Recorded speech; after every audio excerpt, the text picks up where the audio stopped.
So good morning, everybody. My name is Dan Kraft, and on behalf of everyone at Forum Europe, I'd like to offer you all a very warm welcome here to the second annual European Space Forum. So following last year's event, which for obvious reasons was held completely virtually, it's an absolute pleasure to now have for the first time the opportunity to welcome so many of you here in person to Brussels. And yeah, we're really looking forward to what I'm sure is going to be a very interesting and informative 2 days. So it's great to see you all here. And of course, I'd also like to extend a very warm welcome to the more than 600 of you who are joining us online via our virtual events platform. Again, we're delighted to have all of you with us as well. And we look forward to connecting you, hopefully, connecting with you virtually, both during the various sessions that we have taking place today, and also using the interactive discussion and networking tools that we have on the platform. In a second, it's going to be my honor to pass over to Forum Europe's chairman, Paul Adamson, who's going to be moderating this morning's sessions. But before we do that, I just wanted to mention a couple of things. So first of all, I wanted to say a big thank you to all of our sponsor and partner organizations for their support of the event. So you can see the logos on the screen behind me now. So there's too many of them to mention them all in person, but I would like to just say a specific thank you to our main event partners, GSOA and Eurospace, for all their support and guidance, and for the role that both have played in helping to make this event and to bring everything together. But as you can see, there are also a lot of other organizations who are involved in the event, and without their support, this really would not be possible. So again, thank you all very much for that. Next up, and particularly for those of you who are joining us online, I just wanted to talk a little bit about the virtual event platform and provide a bit of detail on that. So the platform at this hybrid event will work in exactly the same way as it has done at fully virtual events that we've held recently. And as well as being able to follow all of the sessions that are happening here, you also have the opportunity to submit questions and answers during the sessions via the virtual platform. You can do this using the chat area on the right-hand side of your screen, and we will be passing all of your questions on to the moderators. So please, we do encourage you to get involved and to be as active as possible. And of course, this request to get involved and to be as active as you can also applies to everyone here with us in the room in Brussels. I think one of the ways that we're really keen for this event to stand out from other space policy events that take place in Brussels is to really push the debate and the discussion elements. And in each session, apart from the keynote session, which is going to be starting immediately now, all other sessions will have a lot of time built in for discussion, for interaction, and for Q&A. So please, don't be shy, and we invite everyone here to get involved. I also just wanted to mention our hashtag for the event. So there is a hashtag which is being used, and you can see that on the screen behind me. It's hashtag EU Space Forum. So anyone who is going on Twitter or wants to tweet about the event or on social media, please do use that hashtag there. And finally, I wanted to briefly mention the European Space Policy Awards that we're going to be running alongside the conference here today. So another aim for the event here is to help celebrate some of the fantastically innovative projects and organizations that are at the forefront of sustainability and innovation within the European space and technology sector. So with this in mind, we are running 2 awards this year that's part of the event. So we have the Innovation in Space Award and the Sustainability in Space Award. And you can see the finalists that we have here on the screen again behind me. So the process of picking the winners actually began in spring when we asked for nominations from each category. So these nominations were narrowed down to the finalists, as I said, you can see on the screen. And we actually want to ask now for your help in picking the winners. So each of our finalists has recorded a short video outlining their solution or project and the benefits that it can bring. And you should all have received a link to that when you registered. But if not, for those of you online, you can see those on the platform. And for everyone here in the room, there's a display just outside in the registration area where you can watch those videos. And then we do want you to then vote, if you can, for your winners, for your preferred choice for that. And we'll be announcing the winners at the end of the day tomorrow. So to vote, you can use the QR codes which are around the rooms here. Please use those to vote. Or again, the link that's on the screen behind me to vote for your winners there. And as I said, we'll be announcing those towards the end of the day tomorrow. Finally, I wanted to mention our networking reception. So immediately following the conclusion of the proceedings today, we're delighted to have a networking reception, which is going to be hosted by SES, and we're taking place just outside the room. So we really hope as many of you as possible, again, can stay and join us for that and continue the discussions over a few drinks. So that's about it from me. We have a very busy couple of days ahead of us. So once again, just a very warm welcome to everybody. And I would now like to pass over to our moderator for this morning's sessions. That's our chairman, Paul Adamson. Paul, over to you. Thank you, Dan, and welcome everybody as well. It's a great pleasure to see you all today, and thank you for your support for today's event. It's only our second edition of this space conference, and you already feel a certain momentum and vibe surrounding the whole proceedings, which is very, very exciting. So thank you all for being here, and all of you online. Before I introduce the 5 keynote presentations this morning, let me briefly set the scene for today's discussions and tomorrow's discussion. As we all know, the space sector in Europe today is facing an unprecedented number of challenges and opportunities, a rapidly evolving ecosystem, soaring global competition from within and outside the industry, major technological shifts, and now rising tensions, of course, caused by the situation in Ukraine. New commercial and geopolitical realities are challenging policymakers and industry to adapt their approach to space in order to protect European values and maintain its position as a global space leader. At this critical time, today's conference gives us an opportunity for a deep dive into these key themes and more. We will examine the innovative programs, initiatives, and policies that are being put forward, and the extent to which these are sufficient to enable Europe to embrace the new era of space that is now emerging. So we have 5 presentations this morning. There's one which is pre-recorded, 3 which are virtual, and 1, luckily for me, so I'm not feeling so lonely, a physical presence of a very distinguished speaker on the panel in just a moment. We're going to key up now the first presentation by Josef Aschbacher, who is the Director General of the European Space Agency. As you all know, Josef is a geophysicist by education. He joined the ESA in 1990. Throughout his career, has held various positions in different locations, even working for the European Union. In 2016, Josef became the ESA's Director of Earth Observation and became the ESA's Director General in 2021. So let's now listen to Josef. Ladies and gentlemen, it is a great pleasure for me to welcome you at the European Space Forum 2022. One of the priorities of ESA's Agenda 25 is the strengthening of the relationship between ESA and the European Union. We have been working very hard together to ensure that the relationship is based on a solid foundation, taking benefit of our complementarities, providing stability and predictability for the European space sector so that national, industrial and private investment decisions can be made with confidence. We have set up, to that effect, a new framework agreement among us. Europe, both the industry and the public entities and agencies, can look back with pride on decades of experience in development and implementation of ambitious space projects, as well as in international space cooperation with high-edge technology achievements such as the James Webb Space Telescope or, more recently, Artemis. Together with you, industry, together with our partners and in particular the European Commission, we have pushed European industry's capabilities to high performance. As an example, Copernicus is the most successful Earth observation program in the world, made possible by the cooperative efforts and budgets of ESA and the EU and the talents of European industry. Galileo, with EGNOS, has become the most precise navigation system worldwide, serving billions of users daily for the same reasons. Space is more than ever an integral part of getting Europe forward and making it more resilient. Next to other ongoing initiatives in Europe, the ESA Ministerial Conference in Paris at the end of November will offer governments an attractive package to invest into space with their industry driving this journey.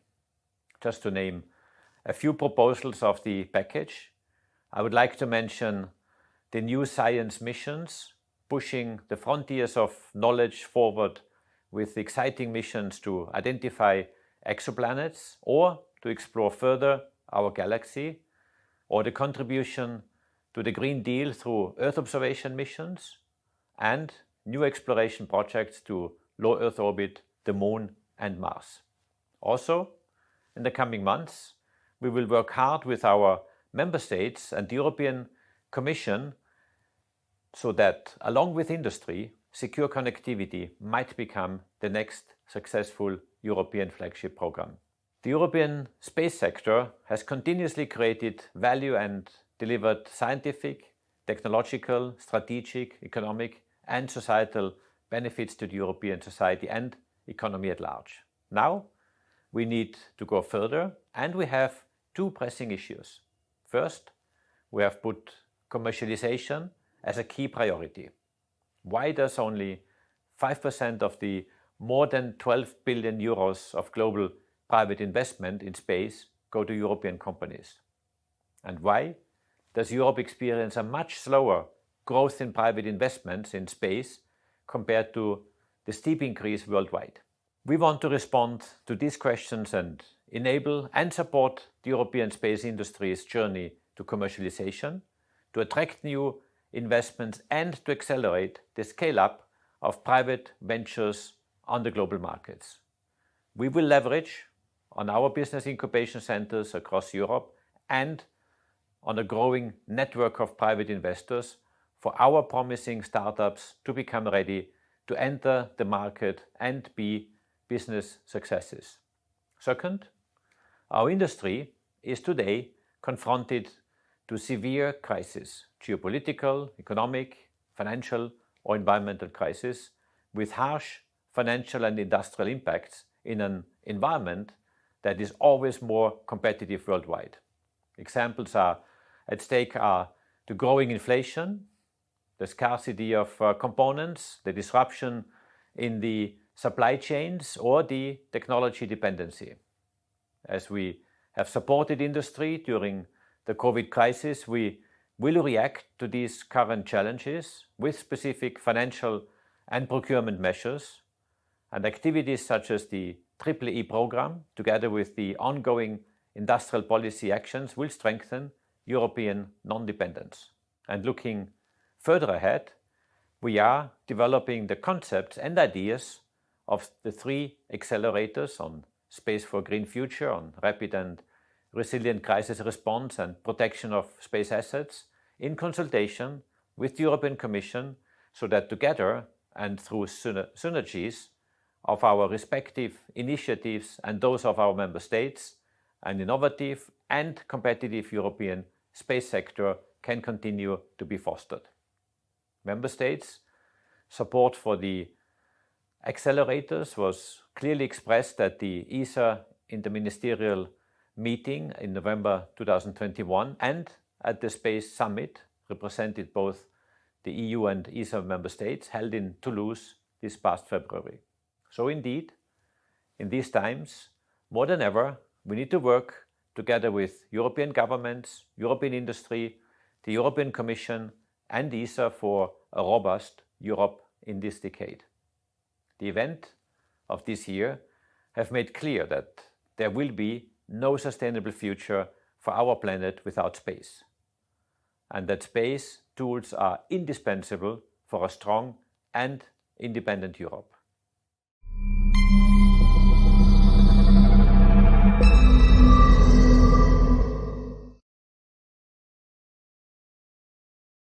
Hear us, but thank you very much, Josef, for making those introductory remarks for us. And now turn to our next keynote presentation from Evi Papantoniou, who is the Acting Director for Space at the European Commission. Evi has been the Director General for Defence, Industry and Space DEFIS, responsible for EU space policy and EU space flagships, Copernicus and Galileo EGNOS. She is responsible in particular for actions supporting the EU aerospace ecosystem, as well as for relations with the European Space Agency and the EU Space Programme Agency.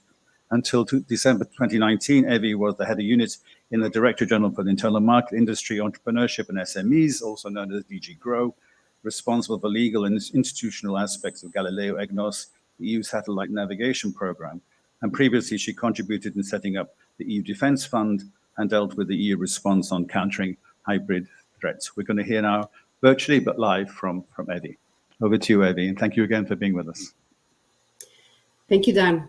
Good morning, ladies and gentlemen. It is a real pleasure to join you today lively in the second edition of the European Space Forum, gathering the space community from Europe and beyond. Virtually this time, unfortunately, I cannot be with you, but this event that you organized could not have been more timely. Space is at the heart of the public debate.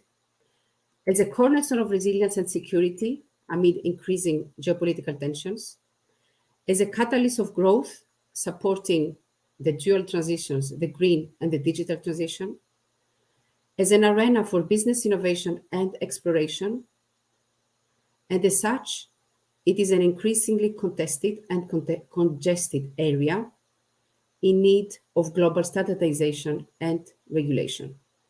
Today, I would like to elaborate on these aspects, focusing on the challenges we see and the priorities we set from a European perspective. It was said also by the previous speakers, space is a strategic sector of growing importance where big powers, including the EU, are competing to defend their interest and freedom to operate. On top of that, the new space revolution brought many new actors in the space sector with new business model, technologies, talents, and ideas. We see the miniaturization of space technologies and satellites, as well as multiplication of constellations, and the boom of space-based applications in many sectors of the economy. This revolution impacts both demand and supply for launch services.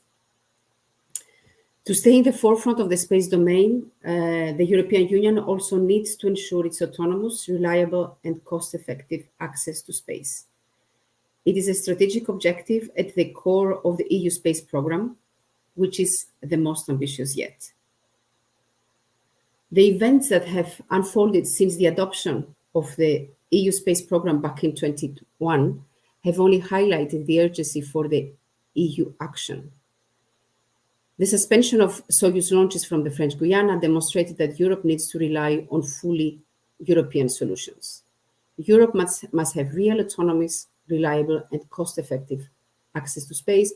It is a fundamental element of our sovereignty.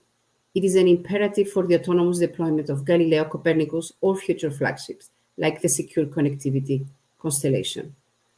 And for the first time, we're using the European Union budget to the extent possible to support the European launcher industry in the full chain. From the earliest research, for example, on new propulsion technologies, to acting also as an anchor customer with established players, but also emerging actors. I would like to zoom in two elements in particular. First, the way we're changing the way we do space business in Europe, and then the way we're strengthening EU resilience across the value chains. First, on the way we're doing space business. Europe is not short of a vibrant space ecosystem, but we need to ensure that it is kept in the European Union. With a collaboration with the European Investment Fund, but also our EU Space Programme Agency, and also in complementarity with the European Space Agency, as European Commission, we are working to make Europe the global hub for space entrepreneurship. It is in our interest to ensure that entrepreneurs are able to flourish here and do not have to seek funding and the future for their business elsewhere. That's why we have launched the Cassini initiative covering the full entrepreneurship cycle. The Cassini Seed and Growth Facility will deploy actually more than 1 billion euro to support space startups. And we have already started the first tranches of investment. So we invite venture capital funds from space and other sectors to invest in Europe. But also with the Horizon Europe initiatives from the research support, we bring together financing opportunities, technological support, and a broad range of initiatives to allow space entrepreneurs to develop in Europe. And from the European Commission point of view, we're ready to take more risk as a public institution to allow the EU to act as a major anchor customer and to better integrate startups and their solutions across Europe into our projects, such as Copernicus, which is in full modernization, and our in-orbit demonstration and validation program. At the same time, this Commission has taken concrete actions to strengthen the competitiveness and resilience of the European space industry throughout the value chains. First, we're taking steps to identify our dependencies. We set up the Observatory of Critical Technologies, which aims to identify, monitor, and assess critical technologies for space, defense, and related civil sectors, their potential application, and related value and supply chains. Secondly, we're working to strengthen the resilience along the value chains. Commission President Ursula von der Leyen announced in her State of the Union address the launch of the European Critical Raw Material Act, because secure and sustainable access to critical raw materials is essential to deliver on our transition, but also, which is also relevant for the aerospace ecosystem. This would be complemented by plans to explore the creation of an EU sovereignty fund as set out by President von der Leyen. This will build on our ongoing efforts to increase Europe's strategic autonomy, taking them to the next level, including by mobilizing the necessary funding. As the President said, let's make sure that the future of industry is made in Europe. And the safest way to a prosperous future is also investment in our people. This is why 2023 will be the European Year of Skills. We're ready to engage with industry, space agencies, and academia to support the development of the right skills and knowledge in the EU space sector, paving the way for a greener, more digital and resilient economy.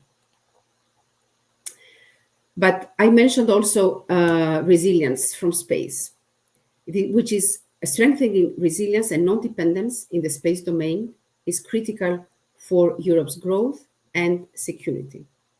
This concerns not only the security of supply chains, but also reliability of the services provided.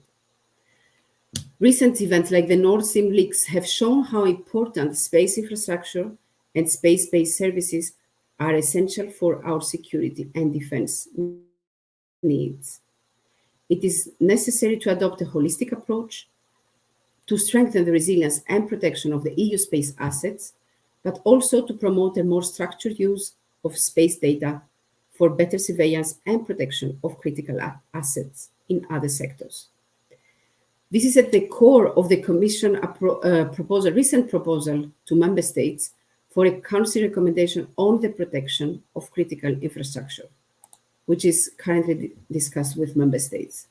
Because EU critical space assets, Copernicus and Galileo, can support Member States to monitor national critical infrastructures that can be affected by earthquakes, volcano eruptions, but also man-made threats.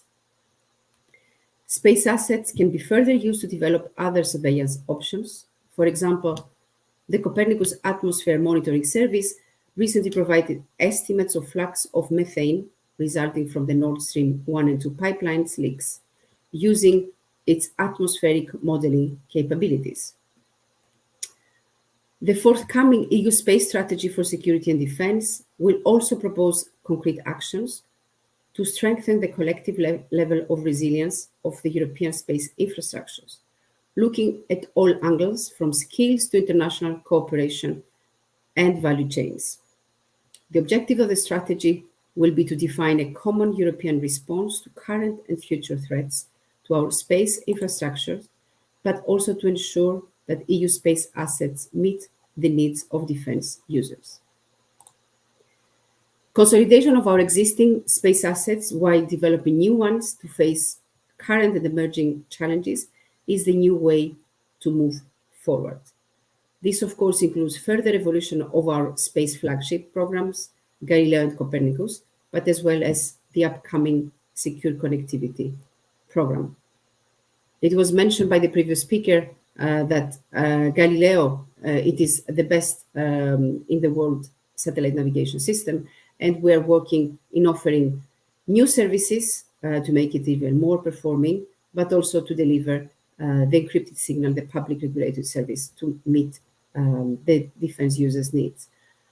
I mentioned earlier the Copernicus, which is offered the excellent service as a benchmark to all world, the Earth monitor Earth observation images, and we are in full modernization to make it more agile and a hybrid constellation, onboarding more new space actors, but also we're working on how to be able to offer secure Earth observation services for government users.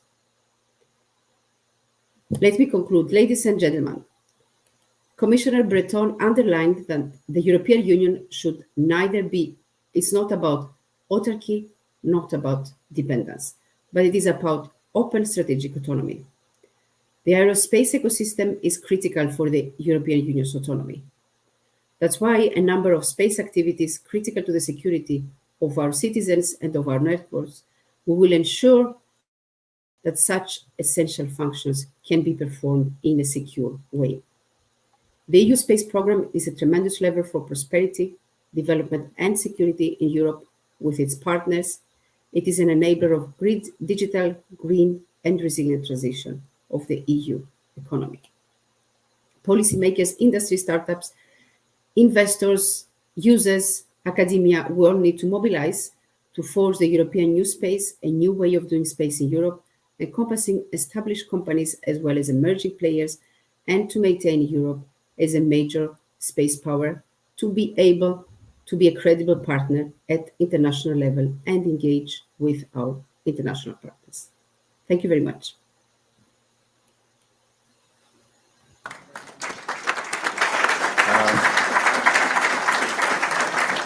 I'm advised that you can maybe take one or two questions. I'm not sure how much time you have. I have lots of questions, I always do, but I will give priority to people either in the room. If you want to ask a question, or anybody online, I have my little electronic gadget in front of me. If anybody wants to ask a question, now is your opportunity. If not, then I'm going to use my prerogative as chairman. I want to ask you, if I may then, Evi, one quick question, but a very important question based on what you just told us. You talked about the resilience along the value chain.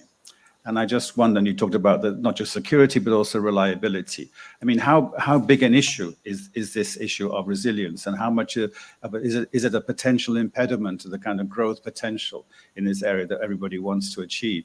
The resilience, is it a problem that can be addressed in relatively short order, or is it a major challenge that we're only now beginning to fully appreciate? I think the resilience of our space infrastructures, it is embedded in our systems for the very beginning. When we designed Galileo, we designed security by design, so it is cyber resilient and really robust and proof. And in particular, all the service of Galileo, but in particular, of course, much more the public regulated service, which is supposed to meet also the security and defense user needs. The same for our upcoming flagship, the secure connectivity constellation, that will be also integrate security by design. And this becomes even more important for in the current geopolitical context. I mentioned also the Copernicus Earth observation, that we are really planning to have these robust, secure Earth observation services that are able to meet the government user needs. This is also a chantier that it is ahead of us.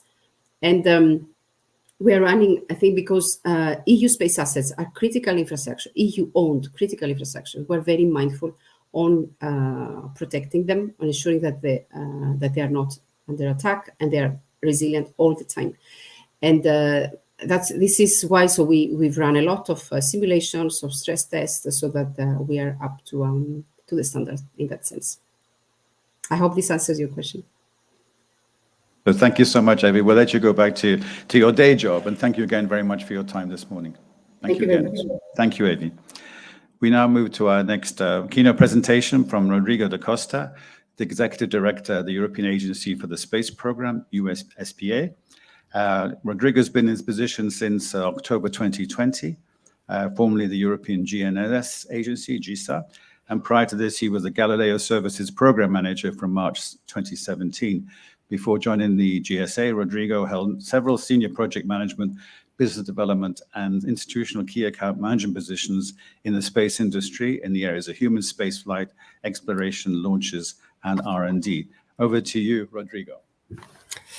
So thank you very much. I am very honored to open this forum together with Evi and Josef, two of our key partners in the activities we do to deliver the EUSpace program.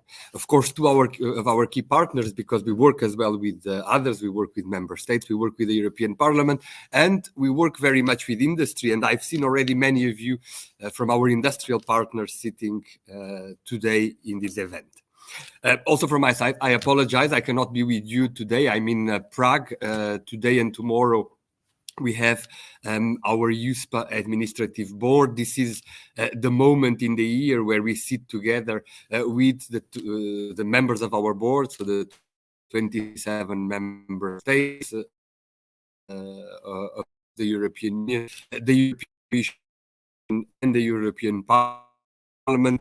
Discuss the stakes of the agency, the things that I will mention in my brief opening speech, but also that you will be discussing this afternoon and in the rest of the conference. Because indeed, this forum is an opportunity to deepen and discuss current issues and future perspectives on many of the things that are a reality for us in the space business, in the space world. But it's also let's say, further highlighting the words of Josef in his intro video, it's also an opportunity to underline how we have been working together with ESA, with the European Commission, with the dialogue mechanisms and cooperation we have now in place in order to drive forward, in order to implement the EUSpace program. In addition to that, we share a vision, we share an understanding, not only the implementation of these coordination mechanisms. And it is a fact, it is true, that the international situation requires pragmatism and requires a renewed role for Europe in space. The world is changing very fast, and there is a threat to our peace as united Europe. And it has given us the will, or it has strengthened our will, to stand up for our values like freedom and democracy. On the other hand, the commercialization of space and the progressive saturation of orbits is exponentially increasing. Space is also becoming a sector of economic competition and as well of potential military clashes, in a context of also competition between states. Another important external aspect is climate change. And climate change is one, if not the top challenge that our society is facing. Satellite data is therefore becoming increasingly vital, especially during this type of crisis. And of course, satellite data is an enabler in a number of sectorial areas such as digitization, agriculture, mobility, maritime, safety, and security. From our side at EUSPA, we are the European Union agency that wants to transform space and the EUSpace program into real and tangible contributions to the life of the European citizens and to the European political priorities. Of course, the common vision, together with the complementarity with the other actors, allows us to concentrate on what are our three key main directions. The provision of continuous and uninterrupted services to users, focusing on Galileo and on EGNOS, soon on space surveillance and tracking, as well as on secured governmental communications. The security of the space program, in all its dimension, not only but also including the work of the Security Accreditation Board, security operations, provision of secured governmental services such as PRS, and guaranteeing a secure and controlled access to space services. And last but not least, fostering the use of the space program components, including not only Galileo and EGNOS, but also the commercial usage of Copernicus and very soon secure communications. Now, there are many, many examples of concrete applications of European policies that EUSPA enables through the space program. For example, satellite navigation plays a crucial role in helping the aviation sector to reduce its carbon footprint because the EGNOS-enabled approaches give more choices for alternative airports, reducing the distance to be flown, the fuel and the emissions released. For example, also the rare earth and raw material sector depends on Earth observation data. Companies are using hyperspectral imagery at the exploration stage. This mining sector is also adopting solutions provided by GNSS, using it for surveying sites and enable the safe operations of autonomous heavy machinery. And GovSatcom will provide a secure and cost-efficient connectivity for security and safety critical missions and operations managed by the Union and its member states. Access to secured satellite communications is a key element, for example, in the European Arctic policy. In EUSPA, we are right now proceeding with the procurement of the ground infrastructure, the so-called GovSatcom hub, and are preparing with the Commission the operational, technical, and security aspects of GovSatcom. EUSPA Future passes also through a contribution to the EU security and defense initiatives. I will not mention the strategic compass for security and defense and the security defense strategy just mentioned by Evi, but let me mention, for example, that the EU space program components, such as today Galileo or Copernicus, but in the future, for example, secure connectivity, have an important role to play. Because this demonstrates that the EU is a credible actor in the international scene. Also, we at EUSPA want to play a key role when the interests of the Union and of its member states are put at risk by threats against space assets and space-based services. These are addressed, for example, in the frame of the Council Decision 698. Above all, I believe that we have in EUSPA a clear role in the area of space system security through our Security Accreditation Board, which provides a quality certification to our systems and therefore is an element of cyber defense. And there are new and emerging threats, including, for example, space debris or kinetic threats to the European Union space assets. One of the answers is the creation of a European space situational awareness capacity under the control of the European Union. In fact, when it comes to the topic of SST, we are right now working with our partners at the EU Satellite Center, SATCEN, to transfer the activities of the front desk that are today performed by the SATCEN to EUSPA in 2023. Also, we want to help the EU space ecosystem to keep its edge in a competitive global environment. Thanks to our ability to provide and deliver services to end users, we are transforming abstract innovation into real benefits. For example, through the development of downstream markets, which is when European citizens, businesses, and society can truly benefit from space. And our next step is to generate what we call an ecosystem of services by transforming the simple services that are provided by one or the other system into capacity packages, and then generate the true multiplier effects, generate the synergies, and provide the solutions that the users in the end want to have.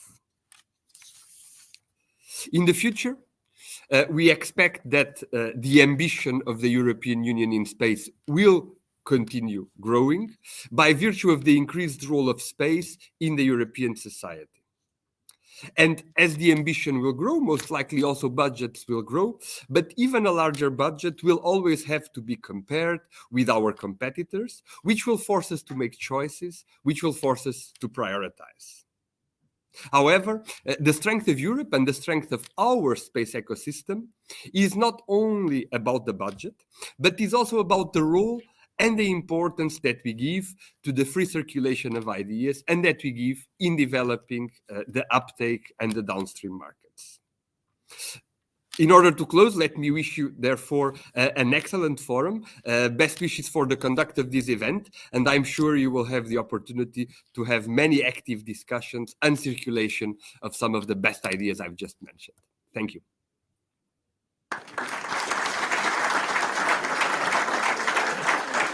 Thank you very much indeed, Rodrigo. As usual, I have many questions. Again, I give priority to anybody in the room or anybody online who wants to ask questions. Anybody in the room at all? Anybody online? I have a question for you, Rodrigo. It's actually also much for my own personal education, if you like. You talked about the ecosystem of services that your agency is putting out. And in my introduction, I talked about this evolving ecosystem in the broader context. But you also talked about the ESA needs to show real and tangible contribution to European citizens. So in this ecosystem, how would you place your agency? And in 5 years' time, if you and I are having the same conversation in 5 years' time and you're still in the same job, how would you like the agency to be seen and to be positioned? Thank you very much. So, I mean, clearly, EUSPA, we are positioning in the EUSpace program in complementarity to the Commission, to ESA that have different roles. And our positioning is quite simple. It's to be the service provider, today service provider of Galileo and of EGNOS. Soon, the service provider on the SST front desk, as soon as we finish the transfer of the activities from our colleagues at the Satellite Center, GovSatcom, and then we will see how the path will go on secure connectivity. This is the first pillar, to deliver the services. Second, to deliver services that are secure, because these services are important, and therefore being important, they are important for our daily life. They have to be secure.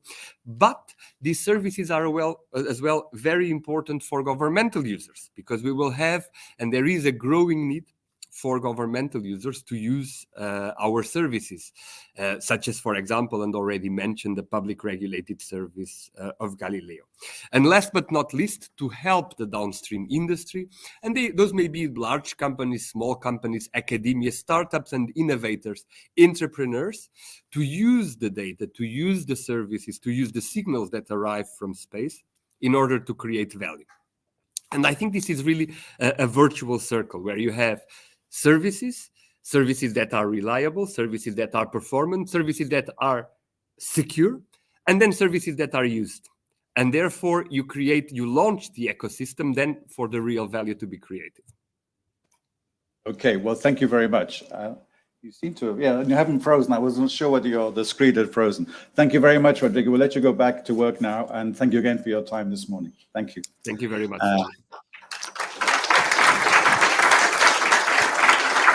I now would like to invite Rajeev Suri to join me on stage. It's so nice to have some company, finally. Rajeev, you have a choice of chairs. Take whichever you'd like to have. And let me briefly introduce you, Rajeev. Rajeev, of course, was appointed as Inmarsat's Chief Executive Officer in March 2021 and is chair of the GSOA since March of 2022. He joined Inmarsat, of course, from Nokia, where he was most recently President, Chief Executive Officer. From 2009 to 14, he was CEO of Nokia Solutions and Networks, transforming Nokia into a top 2 telecommunications infrastructure company, and led the consolidation of the sector from 10 to 3 players, and positioned Nokia as a leader in the world connected by 5G. Also, as well as CEO, Nokia acquired the network businesses, of course, of Siemens, Motorola, Alcatel-Lucent, and including the famed Bell Labs, and successfully expanded into enterprise vertical markets, created the world's leading standalone telecom software business, and significantly grew the annual recurring revenue patent licensing business, and engineered a return of Nokia brand to mobile phones. I'm quite out of breath saying all that, Rajeev. Over to you. You have the floor.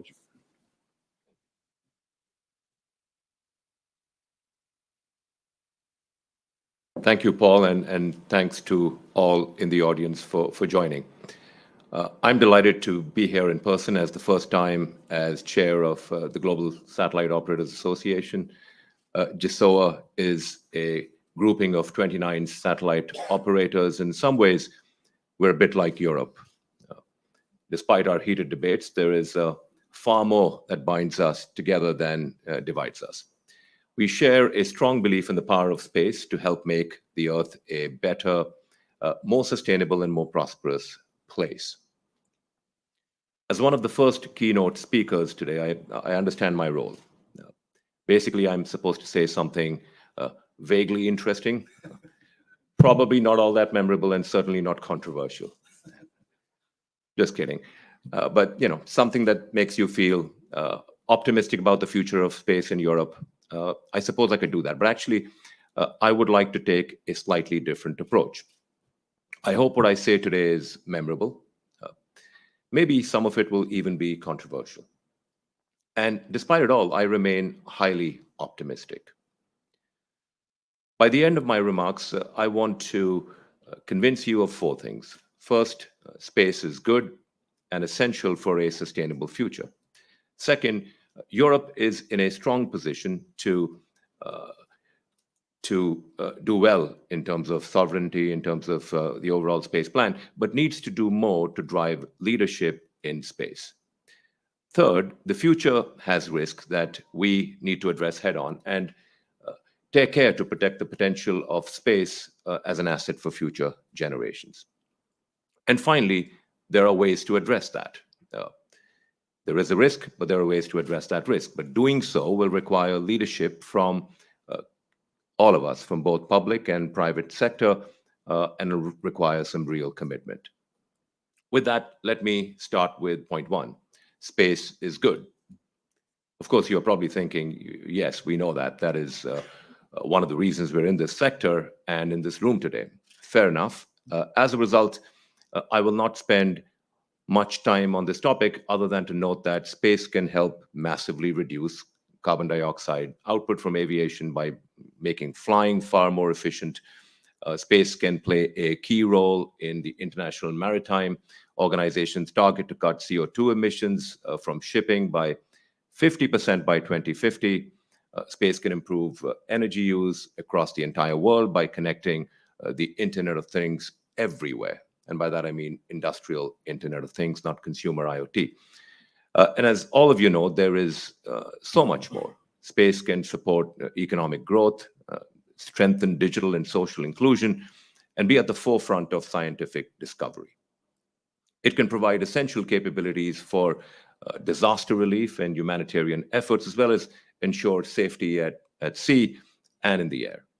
So the list of the benefits that space can bring is both long and important. Second point, Europe has a strong position in space, but needs to do more to drive leadership in the months and years ahead. After all, who is better suited to take on such a role? If you take a quick step back in history, the European Union was created after a terrible time of division and conflict. As it emerged, it embraced the values of looking for common ground, of cooperation, of seeking consensus on the tough issues of the day. Today, we're again facing deep challenges. The existential threat that many others have mentioned of a changing climate, a devastating war in Ukraine, economic uncertainty, including soaring inflation, and the real risk of energy shortages. The lingering effects of a pandemic that is mostly, but not completely, behind us. Political uncertainty and a shift away from democracy and free markets in a number of countries. Now, these things and more are creating a world where the future can look bleak. So now it is time for Europe to step up to leadership once again. Space can help in that effort. It can provide both concrete benefits, but also an uplift for morale. Right? It can inspire people and ensure a strong sense of common purpose across the region. It can create jobs and deliver life and planet-changing technologies. Unfortunately, as many of my other keynote speakers have said, there is already a strong foundation on which to build. The European Commission has a clear understanding that space is essential for success in the global data-driven economy of tomorrow. The European Space Agency is an excellent asset with proven capabilities to build and launch satellites, to train astronauts, to monitor the Earth from space, to strengthen global connectivity, and more. Of course, nothing is perfect, and we see some important areas of opportunity. To start with, there is a clear silo approach between space and digital within the Commission. On one hand, the EU is a champion for satellite connectivity, so we do that from the one hand. The other hand defines digital decade targets based only on terrestrial technologies. It's clearly terrestrial and satellite. It just makes little sense when connectivity can be fit for purpose from space for many use cases. It also jeopardizes Europe's ability to compete globally. So we only need to look at the amount of rural broadband funding going into other constellations overseas to see that there is no such disconnect in other parts of the world. If Europe wants to compete, it needs to do the same. Next, I think Europe, of course, but more importantly, think and act globally. After all, space by its very nature is a universal topic that requires global solutions. Consider space traffic management. Right? Post-Brexit, some in the UK were advised that they could no longer participate in the EU SST platform. I understand why that was the case, and the issue has since been resolved, but it made little sense either for Europe or the wider global community and demonstrated the risk of looking inward. Europe needs to have, in fact, it has the right to have the confidence to take on a broader leadership role and move beyond a narrow and self-limiting definition of strategic autonomy. It can set the standard for others by establishing norms for the industry and by fostering the collection and sharing of important data around the world. In short, when it comes to space, Europe needs to spread its arms wide and embrace others proactively and be at the heart of a true global effort. Finally, I encourage the Commission to make greater use of satellite communications to achieve its policy objectives. As an example, take the issue of climate change. Copernicus and space imagery they're wonderful things. The critical tools in the fight to protect our planet, no doubt about it, but there is more. I noted that CO2 reductions that can come from aviation earlier in my comments.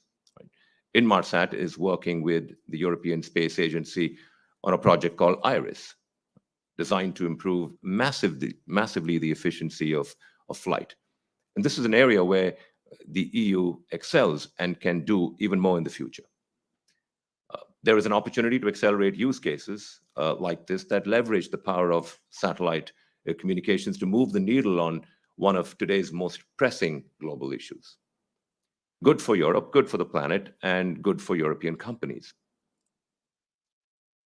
Now, to my third point, the future is not without risk. Some have called what is going on in space today the Wild West. And yes, that is not an unreasonable way to look at it. Take a look at the screen. This view shows space about 20 years ago. Pretty wide open, about 770 satellites circling the Earth. Fast forward to today, a massive 660% increase, now about 5,000 in orbit. Now, let's look at the future. In Inmarsat's Space Sustainability Report that we published earlier this year, we noted that there are almost 100,000 satellites planned for launch in the coming years. In fact, filings of a far greater, almost up to 1 million. And quite possibly, therefore, many, many more could come online. So this is what space could look like if that were the case. Suddenly it looks very, very crowded. And this just shows live spacecraft. The picture will get even more dramatic when you add in the debris that will get created along the way. In fact, without near-term harmonized international agreement, we could get to the point that orbital debris renders some parts of space unusable. We just cannot let this happen on our watch. As we head down the path to tap the many benefits of space, we need to do it in the right way. That means balancing the rush to space with a clear understanding of space debris, light pollution, the potential environmental impact on our upper atmosphere, the land grab of orbits, leading to de facto monopoly positions of companies and countries. So doing it the right way will require a collective effort. And this is another area where European leadership is essential. Already, the European Space Agency is doing some important work on space sustainability, that can serve as an example for others.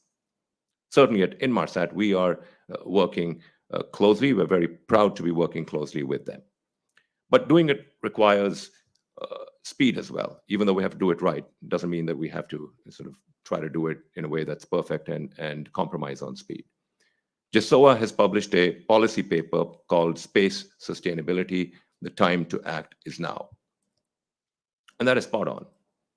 Action is required now, not in 10 years, not in 5 years, when I think it'll start to be too late.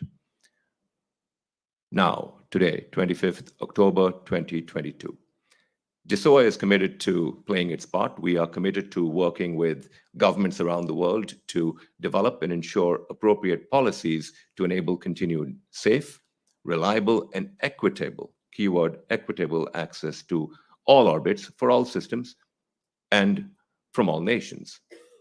We believe in minimizing debris in space, maximizing orbital resources through appropriate space traffic management, including for launches, and enabling development of responsible solutions to existing and future orbital debris. You can find more details about each of those areas on the GSOA website. But let me leave you with no doubt. Our members take the issue extremely seriously and collectively call for action that drives responsible behavior at international, regional, and national levels to secure space for generations to come. So that brings me full circle back to where I started. Space can provide amazing benefits to the Earth and to all of its citizens. Europe has a critical role to play in making that a reality. There is a risk to the ability of space to remain a critical asset for future generations. There are ways to address that risk, but we need fast action at the global, multilateral, and national levels. My children, your children are counting on us to get this right, so let's not let them down. Thank you.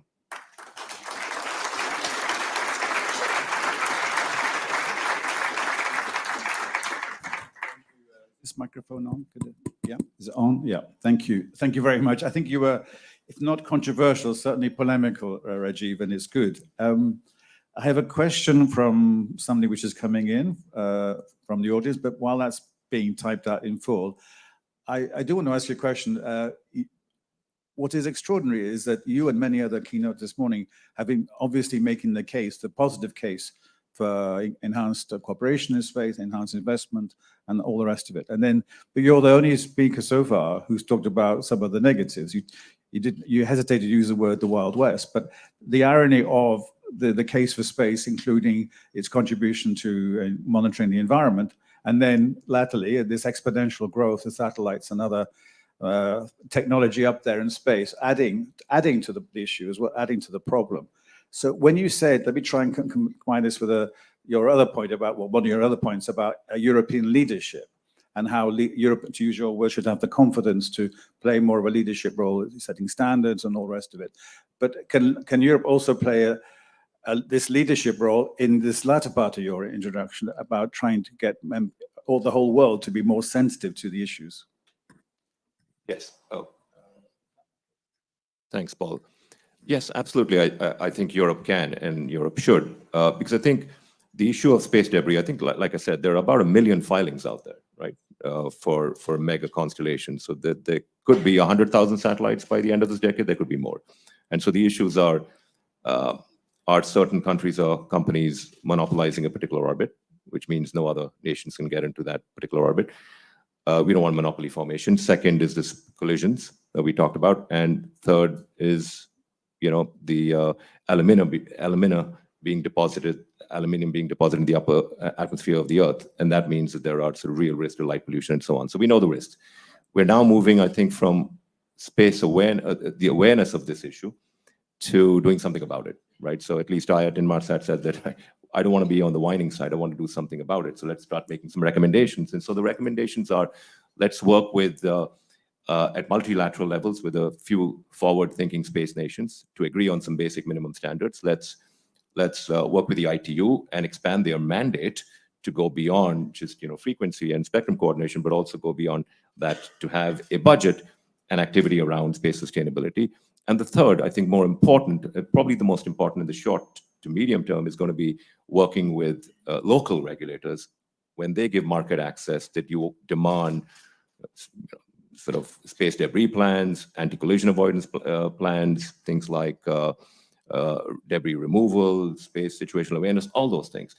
And then if you're not convinced, well, don't provide that market access. So there is the opportunity to do that. And here in Europe, I think we can help at least in two of these fronts, this local market access, local regulators, but also the issue of agreeing basic minimum standards with other forward-thinking space nations, the US, the UK, other nations around the world. So it's very early days. We're only in the awareness phase. We're not doing anything about it because when it comes to the geo players, for decades, there's been proper plans of coordination. But when it comes to these new LEO players, one of which is us, by the way, we are also going to do some LEO constellations, just not mega constellations of tens of thousands of satellites.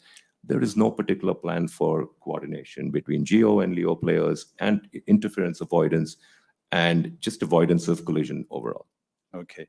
Well, we have time for one more question, Rajeev. Stay there for a second, please, from our virtual audience, from Luc Clément of ANPT. His question is, and it's kind of related to what we've just been talking about, how important is the development of common standards, best practices, and guidelines related to sustainable space operations? And what work is being done in Europe alongside global partners to deliver this?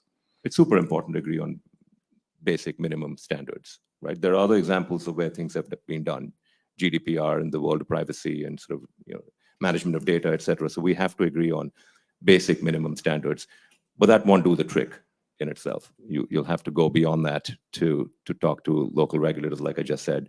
And I think ITU is a long-term solution, right? So very important to agree on some absolute basic minimum standards. So agreed. Okay, thank you. We'll let you take your seat back in the audience. Rajeev, and thank you again for your presentation this morning. Thank you. Thank you.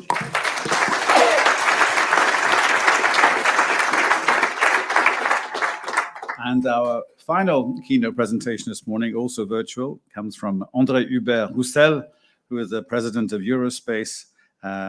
He was CEO of the Ariane Group since January the 1st, 2019, and president of Eurospace since June 2020. Great that you're here with us this morning, André-Hubert, and over to you, sir. Good morning, Paul. Thank you. So, honorable members of the European Parliament, dear Evi, dear Josef, dear Rodrigo, dear Rajeev, dear audience in Brussels and online, dear friends, it's a great pleasure to participate for the second time to this young and promising European Space Conference. But unfortunately, I apologize for not being with you all today. Today, and it has been already mentioned several times by my predecessor, the European space sector, including the European space industry, whom I am very proud to represent today, is indispensable to tackle some of the most pressing challenges of our times, such as understanding climate change and forecasting its disastrous effects. Quite unfortunately, the war in Ukraine is also reminding us that accessing and operating freely in space is key for Europe's independent decision-making and action. In short, for its strategic autonomy. Fortunately, ambitions are here. 2 weeks ago, the European Parliament adopted the position of the European Commission, position on the European Commission proposal for the Secure Connectivity Programme. This adoption demonstrated once again the invaluable role of the Parliament for space in Europe. I therefore take the opportunity here to thank the ITRE committee, and in particular the rapporteur Christophe Grudler and shadow rapporteur Massimiliano Salini that are today in the audience. Let us make this new Secure Connectivity initiative a cornerstone of European strategic autonomy by making it fully relying on European capabilities. And let us make it an example of sustainability as promoted by the European Parliament. The birth of this third flagship program of Europe in space shows that the European institutions are capable of bold moves. You can count on industry to make it an example of our technical inventiveness. Now, how can I not mention ambitions without mentioning the ESA Ministerial Conference? In a few weeks in Paris, ESA will propose a new package of programs for the 3 next years.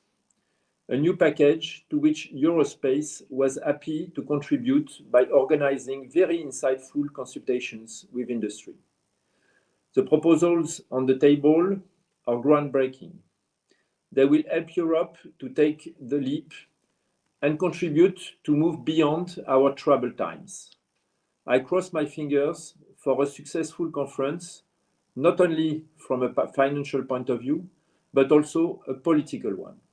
Europe will only remain a true space power when member states will join forces towards common objectives. Institutions have ambitions, but rest assured, industry too. The European space industry has been able to demonstrate all its expertise and know-how on the domestic and export markets. The manufacturing arm of the sector, strong of 53,000 highly qualified workers, generated 8.7 billion euros of consolidated sales in 2021. Beyond its role for the deployment of European institutional programs, the space sector is also a very positive contributor to the European trade balance, with an average net surplus of more than $1.5 billion per year in the past decade. This is all the more remarkable in a context where Europe continues to rely on industry competitiveness to compensate for the very limited public support available in comparison to other space powers. Let us just recall that European cumulated institutional budget in space are at least 6 times lower than the one in the US. Public markets are much less protected in Europe, in addition of being fragmented and uncoordinated. It is vital to remind ourselves that space commerce is a long-standing reality in Europe. It has not started with the new space. European industry has demonstrated in the past decades its strong leadership on geostationary satellites, in commercial constellations, and in commercial launch. Regretfully, recent trends on space commercial segments may not support the same level of success in the future if Europe does not react now. Indeed, our sector is evolving very quickly worldwide with digitization, new industrial processes, new technologies, and new actors. And while there is sometimes a deplorable tendency to oppose the established actors to the startups that courageously enter this market, I would like to remind that the established players are not only capable of serving public demand, but also to play their role in meeting the expectations of new players. Just as a few examples, Airbus, with its customers OneWeb and Loft Orbital, is an example. Thales Alenia Space being selected for Telesat Lightspeed is another. And the collaboration between Ariane Group and iSpace is also worth noting. Beyond Gravity will make the dispensers for Amazon Kuiper launches. Heritage players are also active in the financing side, bringing capital and experience to new actors, such as OHB's ownership of the Rocket Factory Augsburg, or as well Ariane Group to Maya Space. There is a cross-fertilization happening, where legacy companies and newcomers are creating fruitful ties, happening on many levels. We are slowly reaching the end of this year, so let me offer you a glimpse of 5 collective industrial priorities for the year to come. Obviously, and as I already mentioned, the successful launch of the Secure Connectivity Initiative is a must for the institutional and private users, for the European operators, and for the manufacturing industry. Think about what Europe could do with such a service available to support Ukraine connectivity needs. Speaking about Ukraine and its consequences in Europe, the war is now revealing the fragility of our dependencies. In addition, Europe is now facing an annual inflation nearing 10% overall, which is expected to generate severe cost increase within our industry, coupled with an already very low profitability. Both the issue of inflation and the issue of our dependencies are wearing off our sector, the continuity of ongoing programs, the very sustainability of industry, and ultimately the autonomy of Europe. I cannot emphasize enough the importance to address this issue, to address this problem, both at ESA and EU levels. The future publication of the EU strategy for security and defense in spring next year will certainly be the major event for the space sector.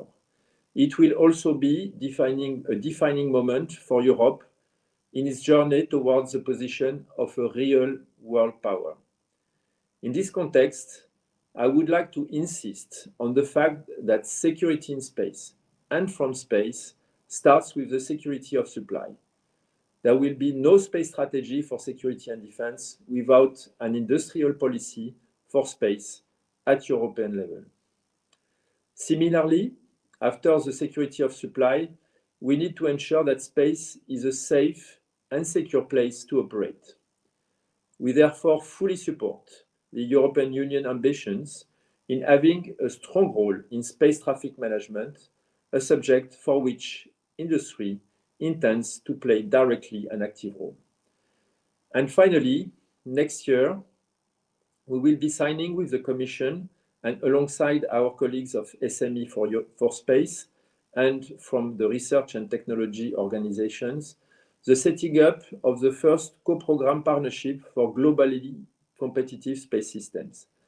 7 years of difficult negotiation with member states made this partnership eventually very limited in scope and in budget.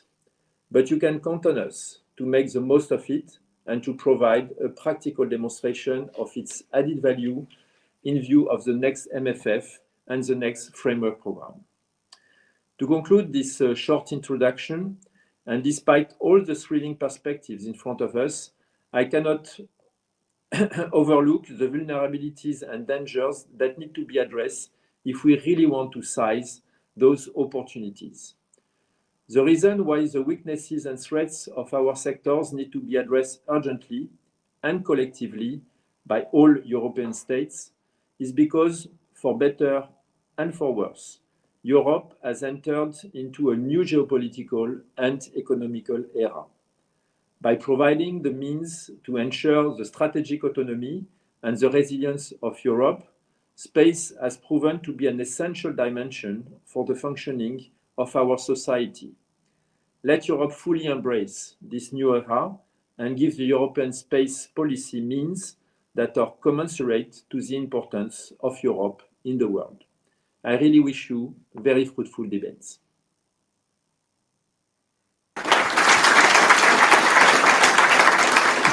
Thank you very much indeed, André-Hubert. If you could stay for 1 second. Again, any question in the audience, please raise your hands or online.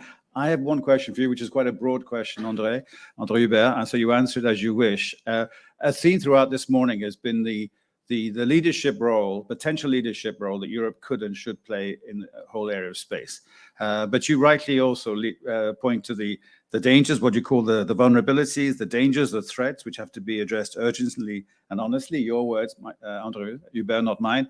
To what extent do you have any sense of optimism that governments and wider groups like the EU itself are taking more seriously the precarity of the European space industry ecosystem, if you like, compared to what you call the other space powers who clearly are receiving significant more government and public investment and support?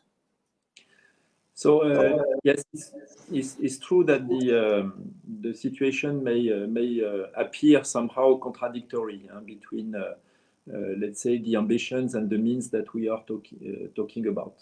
But nevertheless, what we can see since several months now, or even years, is really some of our key political leaders, let's say, taking very, very strong stance in favor of ambition in space of this strategic autonomy we are talking about.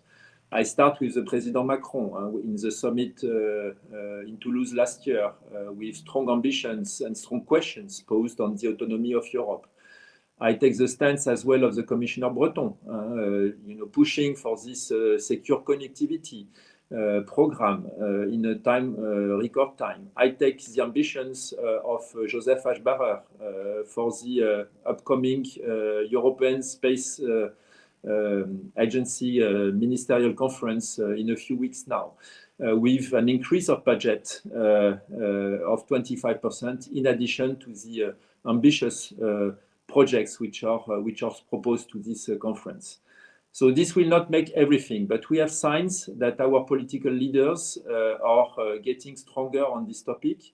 One of the dangers I see is the multiplication, or let's say the lack of convergence, let's say, of all these political leaders to really have very strong objectives, and obviously afterwards as well to concretize these objectives, these ambitions, this political willingness with the means, the financial means, the human means, the talent means that we need in Europe.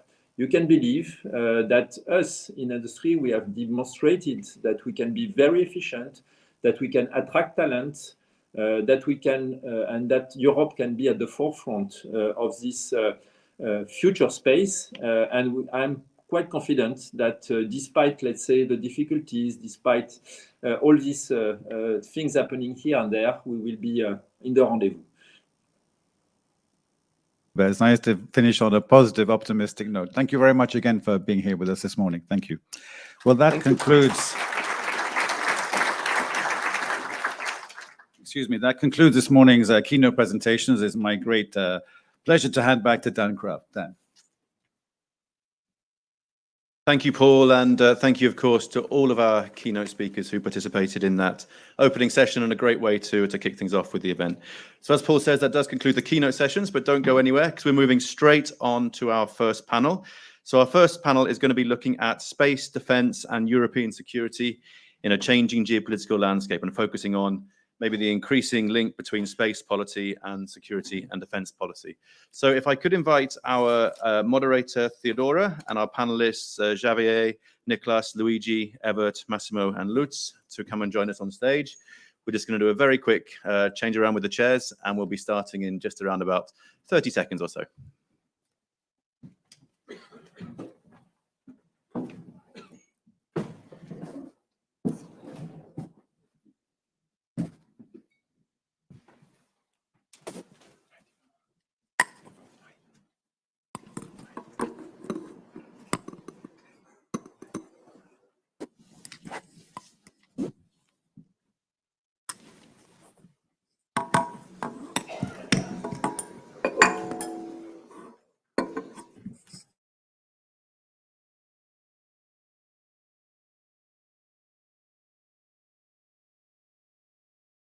Ladies and gentlemen, thank you for attending the first session of the European Space Forum, which will be on space, defence and European security in a changing geopolitical landscape.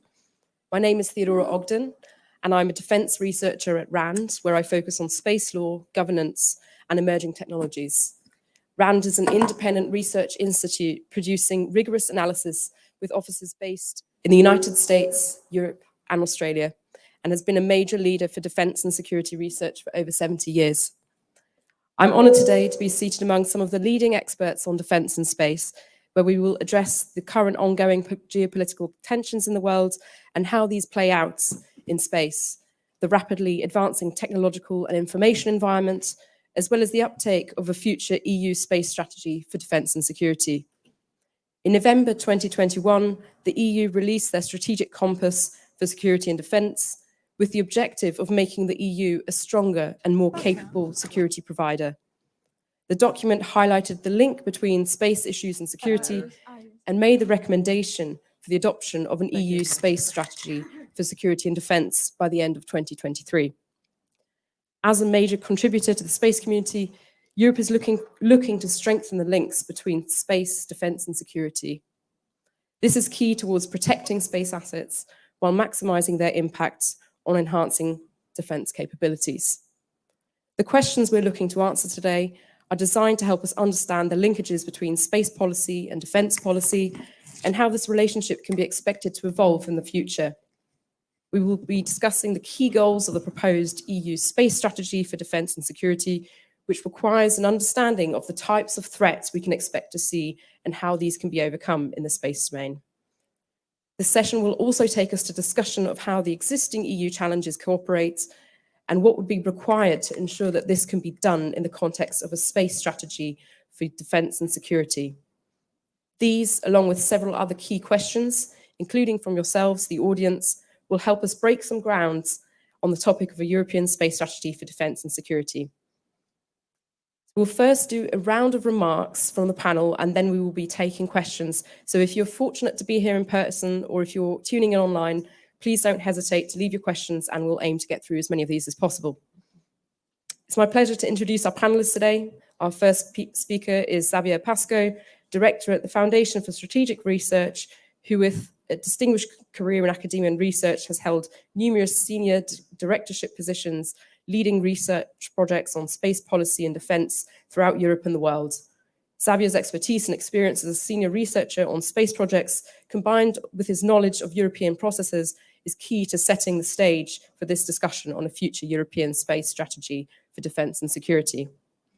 Our next panellist is Niklas Ninas, Member of European Parliament for the Greens EFA, where he's responsible for space policy. A strong supporter of the European new space economy, he is committed to establishing a European space law and set international standards for space traffic management. Our third panelist is Luigi Pascali, CEO at Telespazio. Luigi has been the coordinator of Leonardo space activities and Telespazio Chief Executive Officer since 2013. His illustrious career saw him start as a systems engineer at Selenia, from where he moved on to telecom, dealing with development and international strategies, and later directorship positions at Telefonica Group. Luigi is also well positioned to address some of the finer details on a European space strategy for defence, helping us map the potential priorities and goals. Eva Dudok, Executive Vice President of Connected Intelligence at Airbus Defence and Security and member of the Airbus Defence and Space Executive Committee. Prior to that, he's held a number of senior positions at Astrium. He focused on antenna products and technologies for space applications for the first 10 years of his career, before increasingly taking on more commercial and strategic roles.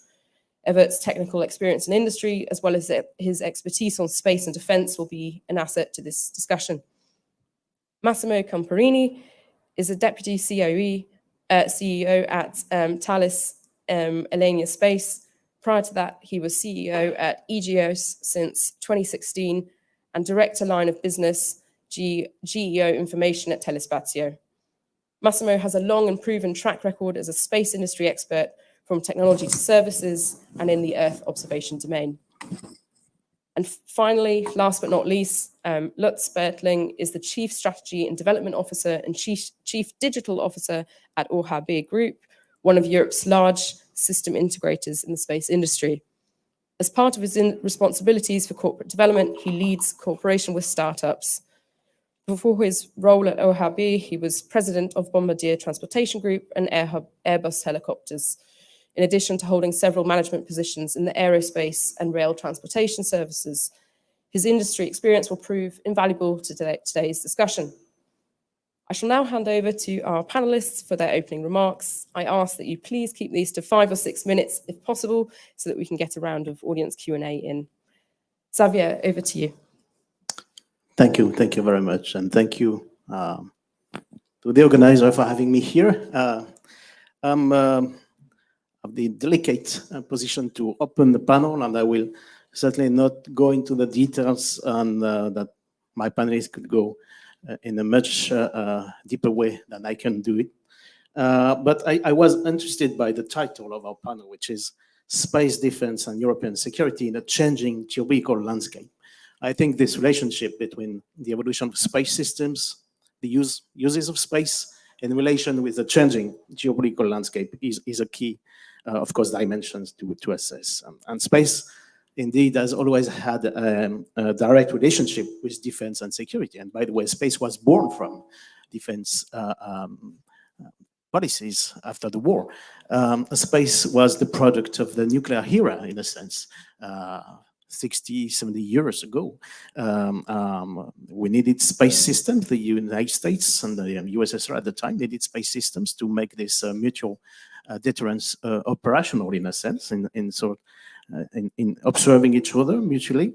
And space has developed and has been accepted, in a sense, as a key element of national policies because it had this key element with it. It's interesting to see, by the way, the evolution of this. Space systems, observations, telecommunications, early warning, and very specific elements of different space systems have really reinforced over the three or four decades since the 50s, and then they have adapted to new geostrategic landscape and situations. And once the Cold War was over, there was this need for making space more operational on the battlefield. And so it has led to a number of new developments, adding up to the others, in charge of nuclear and strategic issues. And so the activity, both the technological related activity and also the industry activity, has really accompanied these transformations and this changing geopolitical issues.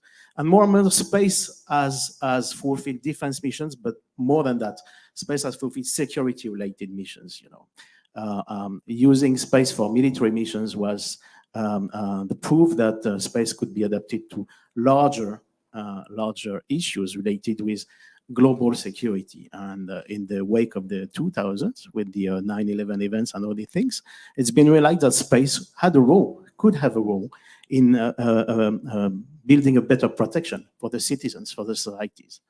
And that's the way space has evolved, that's the way space technologies have been supported by political governments, by public policies, etc.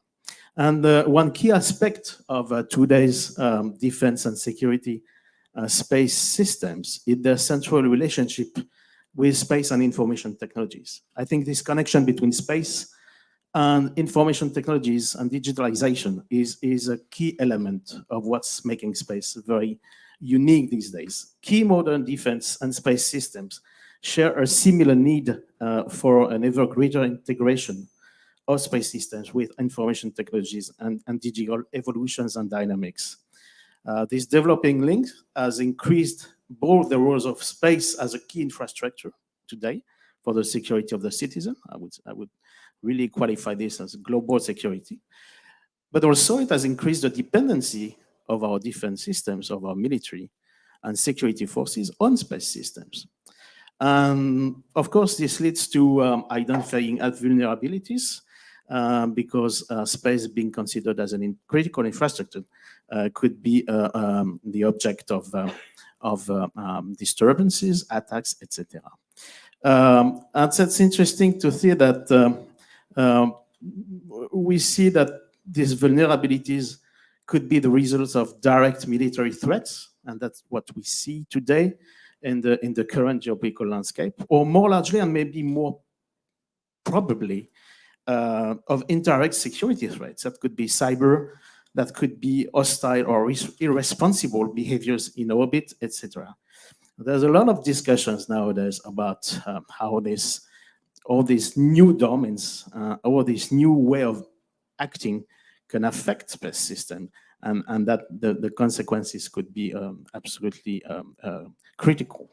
So in a sense, from a defense and security point of view, gray zones in space have increased with the transforming space landscape due to the multiplication of objects in orbit, space objects. Clearly, we change of order of magnitudes today. We launch in 1 month as many objects that we used to launch objects 5 years ago in 1 year. So this is really a key. There's a multiplication of new players, new stakeholders. There are, of course, new ways for government and the private sector to inhabit space. That's very interesting as a trend to see how much the way we project in space, the way we project our future uses of space has been changed over time. And the technologies whether it's about miniaturized satellites, whether it's about new propulsion techniques, etc., gives more and more freedom in inhabiting space, in using space, in projecting in different manner. And I think this is key, this is crucial. We see that we have more and more flexibility attached to the use of space systems with maneuvering capabilities, for example, a greater diversity of missions, including space-to-space missions. Space was used mostly in traditionally to have effect on the Earth. Now we see more and more programs in the defense and security fields having effect from space to space. Low Earth orbit, cislunar environment, these are new landscapes. They are transforming with a lot of uncertainties at a time, again, when our defense and security people have never relied so much on a responsible use of space.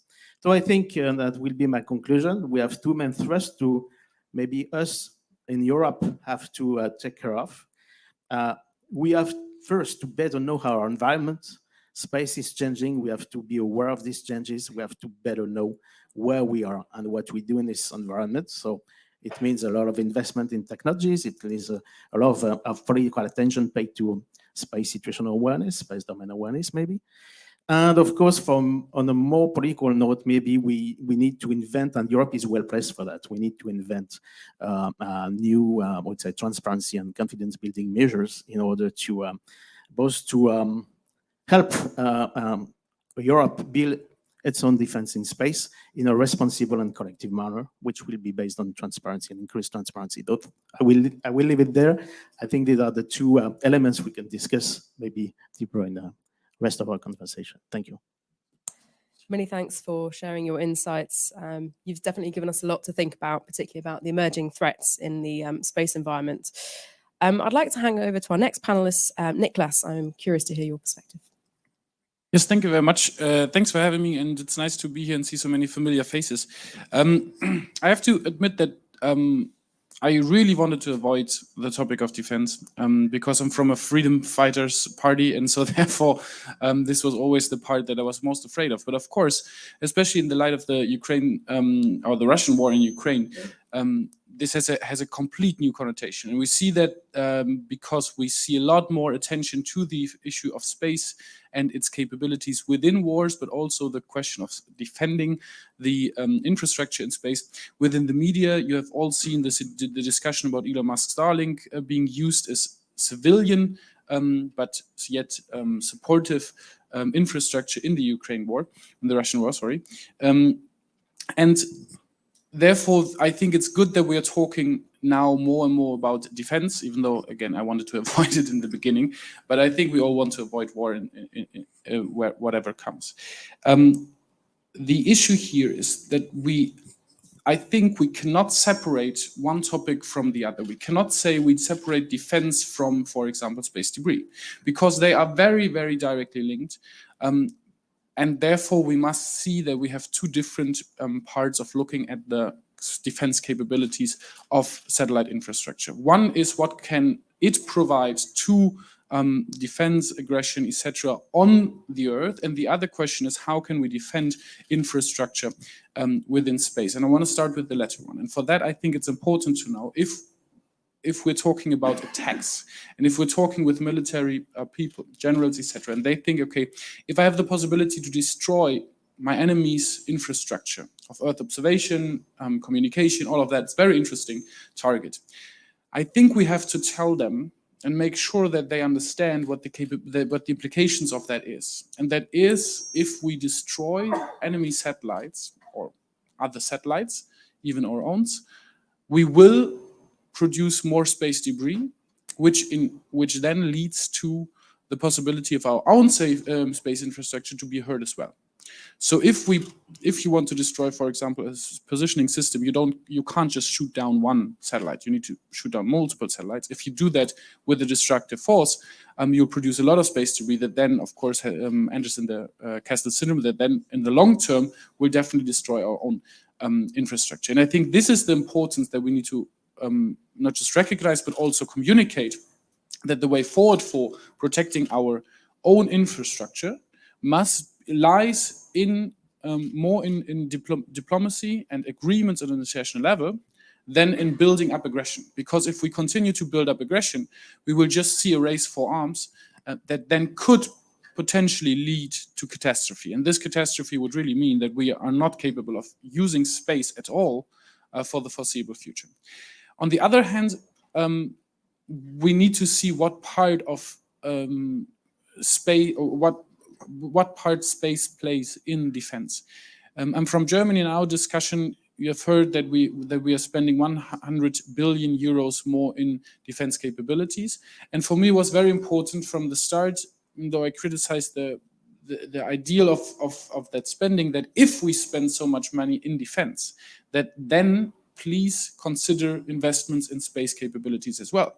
Because this is then very important to not just, continue with, let's say, analog warfare, but also think of the next step and like, okay, how can we defend ourselves from supersonic missile attacks, which are only being avoided or being defendable with satellite technology. And all of this, I think, plays a major role, where I also have to continue to learn a lot. So I'm very thankful for this panel and for the opportunity to get all this insight here as well. But I think it's important to figure that out and the possibilities for space to play a role in that.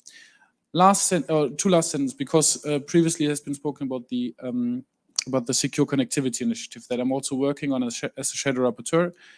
And I think this is the first step to also show the necessity of civilian infrastructure, to build that up, that is also relevant, as we see again on the Starlink example, in the times of crisis. Not just in war, but also for the use during natural catastrophes, etc. And it is important to build up this capability. The same thing is true for the access to space. I think we are still lagging behind in the need for access to space. We still, at the moment, don't have any. And this is, I think, a shame. And the last point I want to quit with some positive notes. I'm very thankful for Vice President Kamala Harris to start an initiative to get to a banning of anti-satellite missile tests. And I'm very thankful that our government from Germany has already supported this. And I think this is a minor step, but it's a step in the right direction.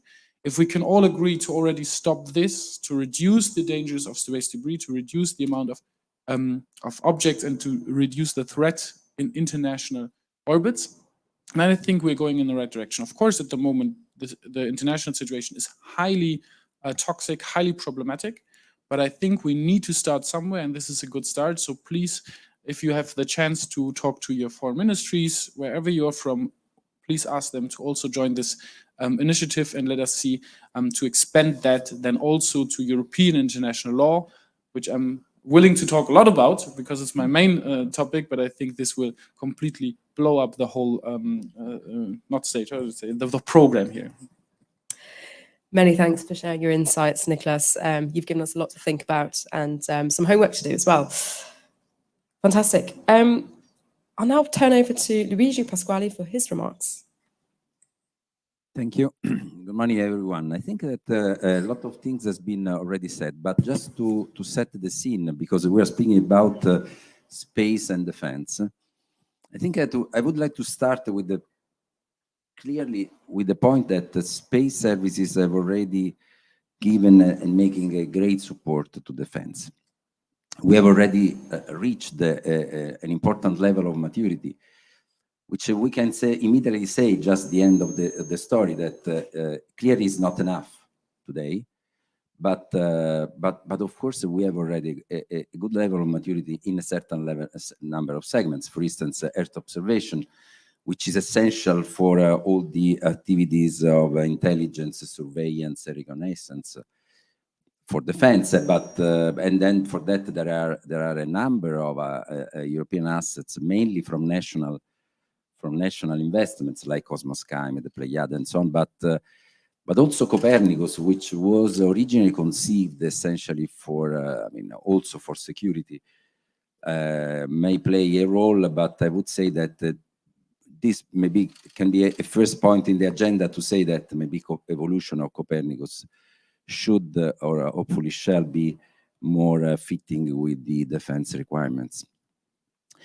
Of course, the PNT, I mean, GNSS Galileo, it's an essential element for defense operations, and military SATCOM, which is the backbone for command and control, where there are also a great maturity with a number of systems like Skynet, Syracuse, Signal, others, but of course the discussion, the debate on secure communications is in a way something that will help and will go beyond what is already existing. So now the point is that now something is happening.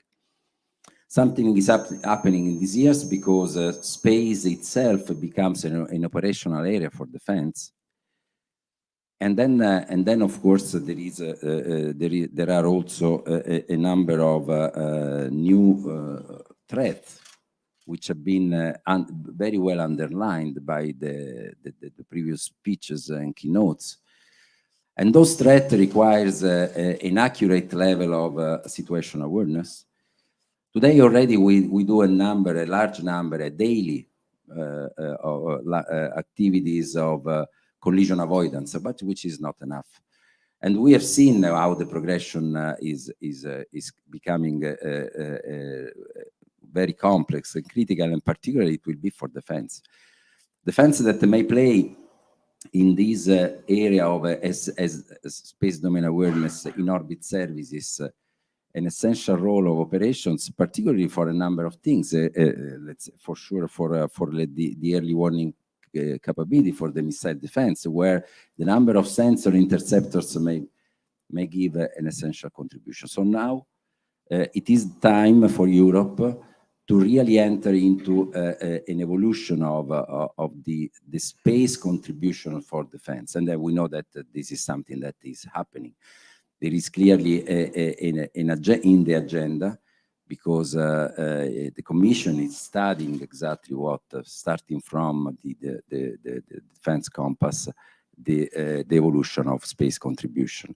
So it is a matter of to create a clear vision, to understand exactly which are the priorities, which are not only related with systems, but also related with technologies.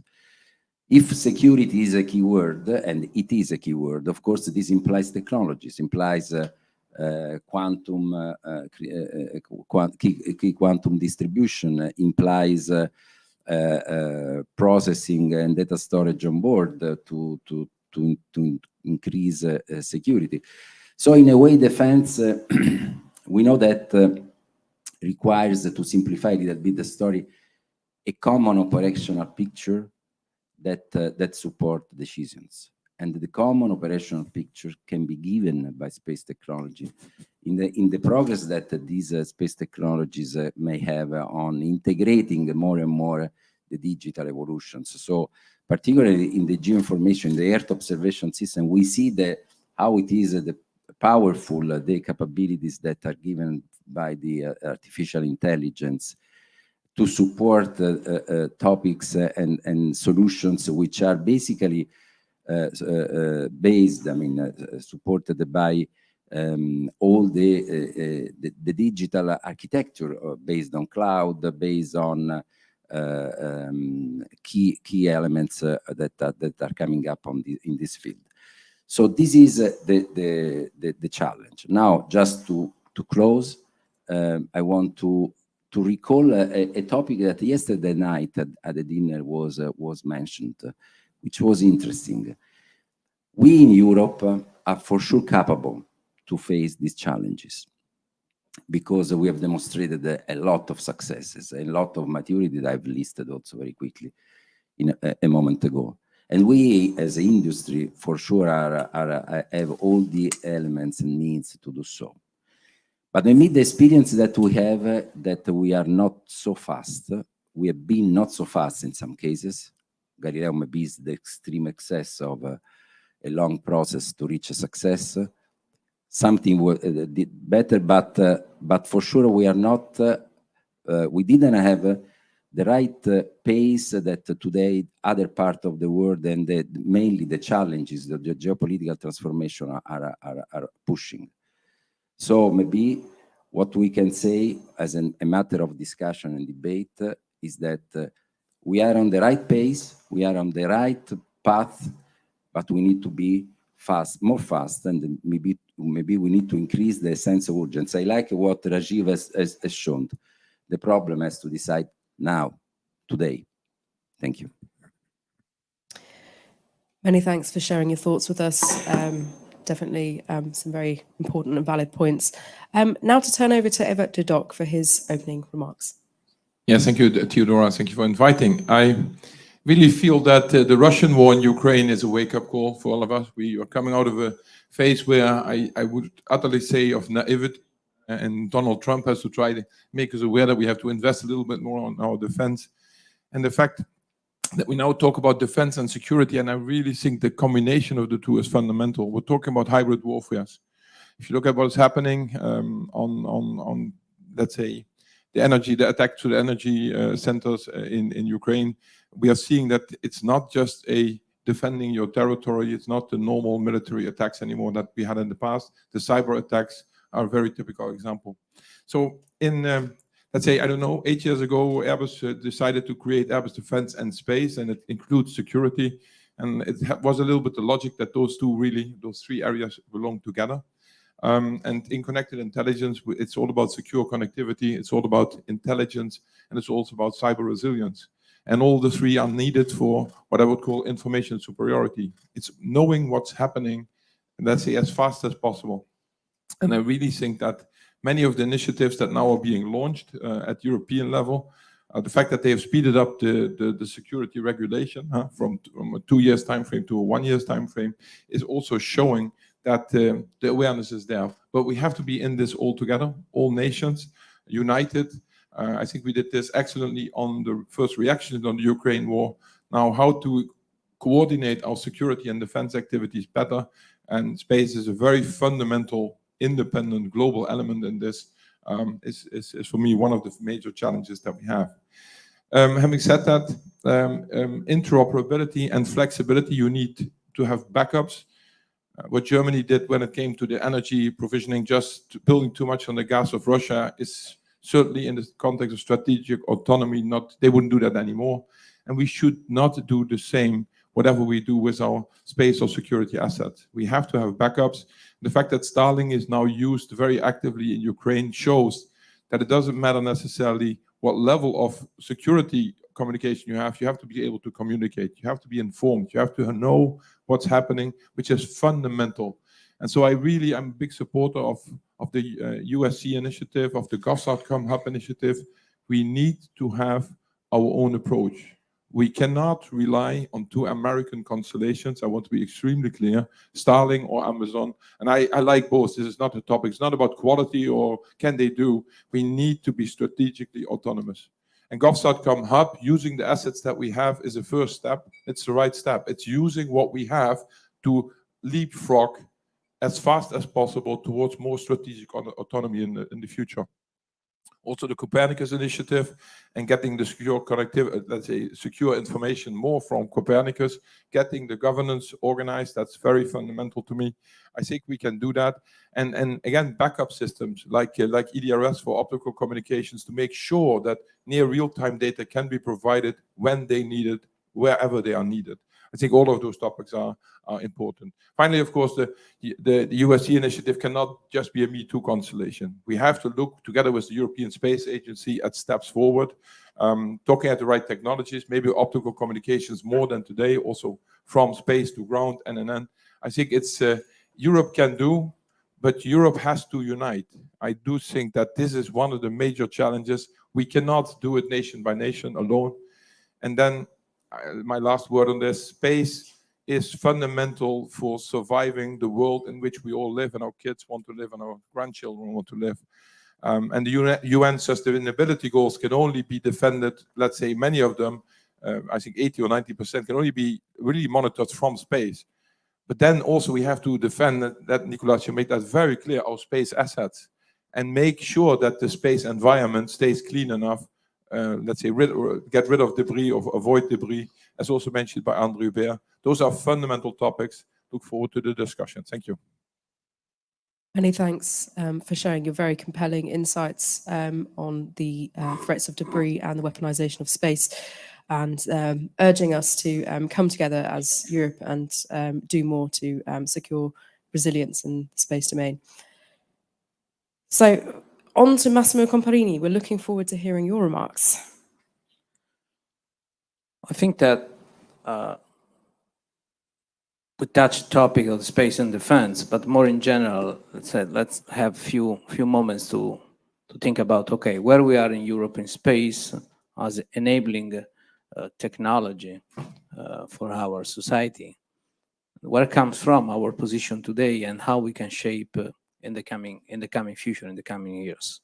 I think it's not a surprise for the space community that space technology is a dual technology, and we were all aware that what we are doing in a civil world may have and actually has an impact also in the defense domain.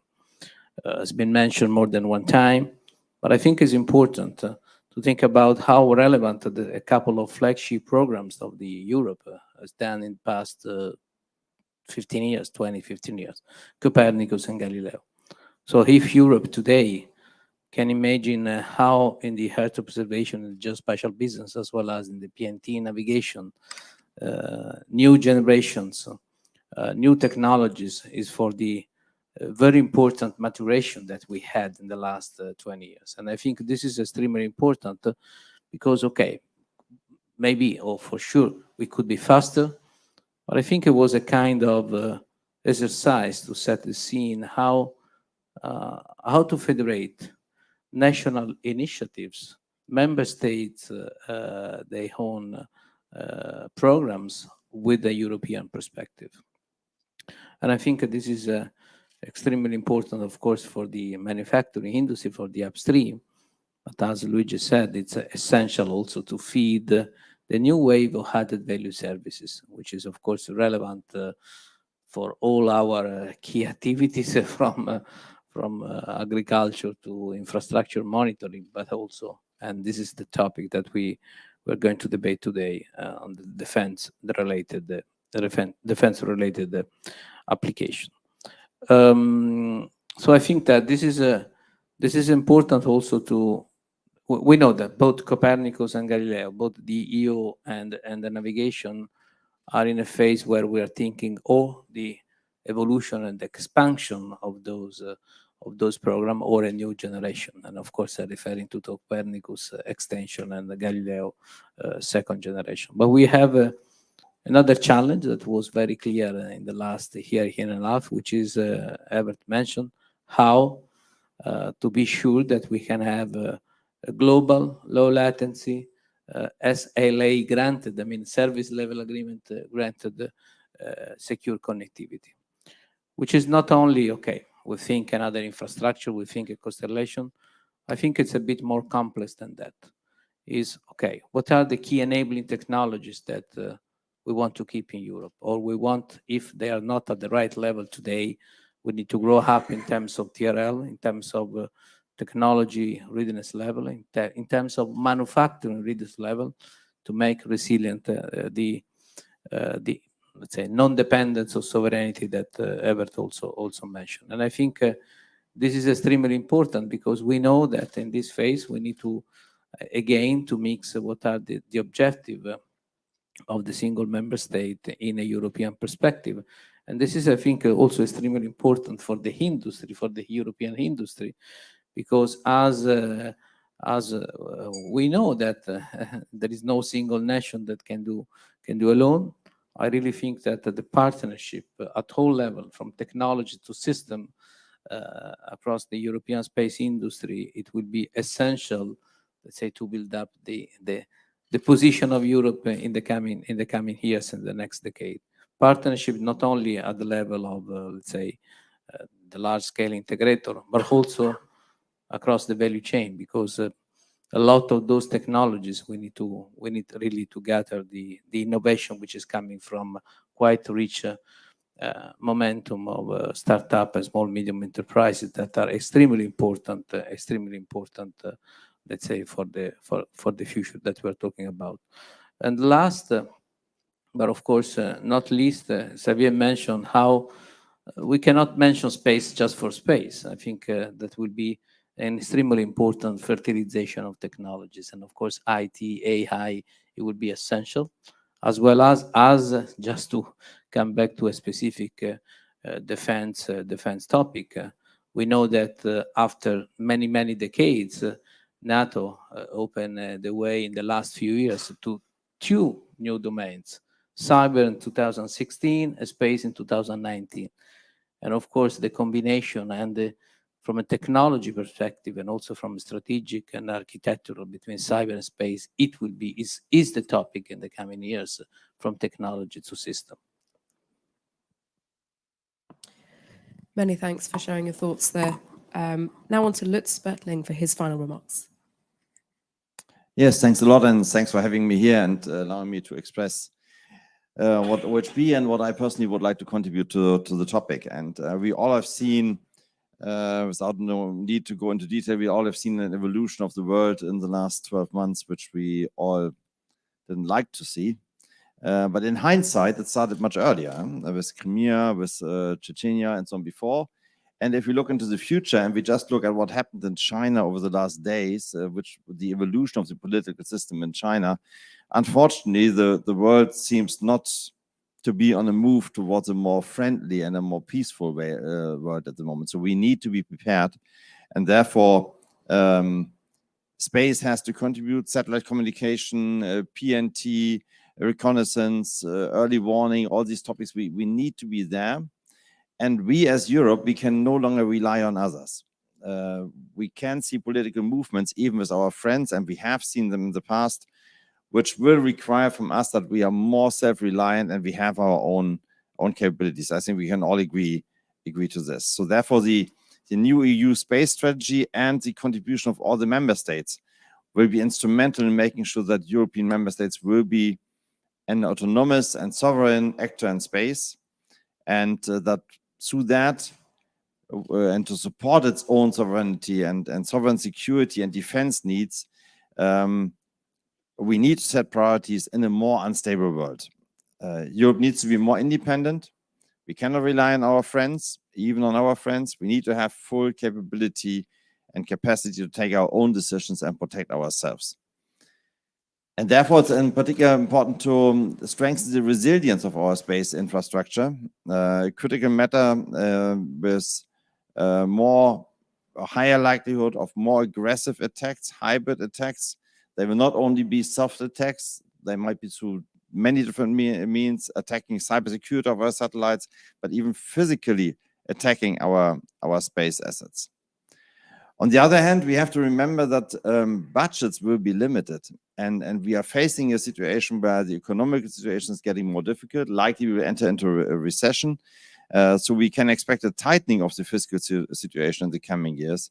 Therefore, from my point of view, from our point of view, Europe must focus on building programs that really close capability gaps for its own security and defense, and less on projects where international collaboration with friendly countries is feasible and likely and preferred, and it's nice to work together, but at the end it does not contribute to our own capability to defend ourselves. And to be a bit provocative here, does Europe really need to fly its own astronauts to space? Is this really contributing to our own sovereignty? We are, with our colleagues from Airbus, we are already in a human spaceflight program in the US. They can't fly without European contribution. So is flying a handful of European astronauts with own assets to space more contributing to sovereignty or a missile warning system? My answer would be clear. I would clearly be on the side of the missile warning system, at least in the environment which we likely will face in the decade to come. So this brings me to key capabilities. What are, from my point of view, the key capabilities beyond the very successful Galileo and Copernicus programs, which we have to continue, which we have to enhance, which we have to bring to next generations? What beyond, from my point of view, are the priorities we need to care about? And for me, it's 4 priorities we should care about. First one, access to space, very clearly. Europe must regain as soon as possible full-fledged capabilities to autonomously launch all our institutional satellites. And it's already a bad thing to say must regain. We should never have lost it fully. And to my mind, complementing Ariane and Vega, the emergence of European commercial small launchers needs to be supported and needs to increase the number of European launch service solutions which can be offered to European institutions, governments on this. Second, secure communication. The Secure Connectivity Initiative by the European Commission should be another pillar of sovereign European space, and it will also have a very important role to support future defense needs for Europe. And for this reason, among many, it must be based on truly European assets. Third, space traffic management. It's a prerequisite for Europe to be able to protect its critical infrastructure in space. And to achieve this, Europe must be able to acquire data and information for SSA and SST through its own sensors, its own assets, and become an independent actor.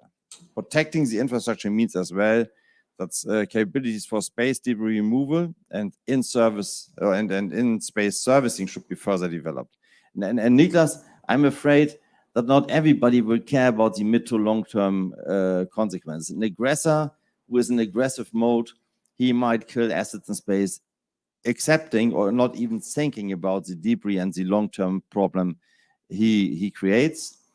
We will never be able to clean up space fully, but at least we need to have the capability to act in critical situations from my point of view. And the fourth one, and my last remark, is missile early warning. 15 countries have decided to establish the European Sky Shield, and to jointly protect themselves against the threat of long-range and ballistic missiles and hypersonic weapons. Such ground-based capability will only be fully effective and efficient using space-based missile early warning systems, so having a pre-warning for the ground-based systems. And therefore, I think that we should really foster the European initiative, which is called Odin's Eye.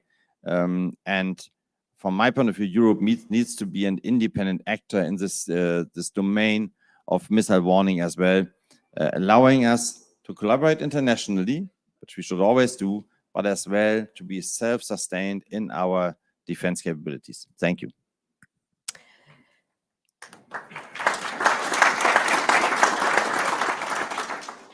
Thank you very much for summarising succinctly the 4 key priorities that we should seek to take forward for European space defence. I want to drill down a bit more into the key goals that the European space policy for defence and security should seek to prioritise. So Lutz mentioned several of them, namely sovereign launch and communications, active debris removal, and traffic management and early missile warning systems. But I'd like to turn over to perhaps Xavier. Could you give us a few ideas for what you think should be the key goals for a strategic space policy for European defence and security? Yeah, I think first of all we must realize that European defense, defense of member states' defense, has been relying more and more on the use of space for its own security, defense, external operations. It's been really, space systems have been discovered as playing a key role for providing Europe with a very high-profile status and capability in the defense domain. And then you're becoming more and more dependent on space at the very moment when space is becoming a more and more uncertain environment because of the number of space objects, because of the number of the multiplication of new actors with different interest objectives. You mentioned the STM.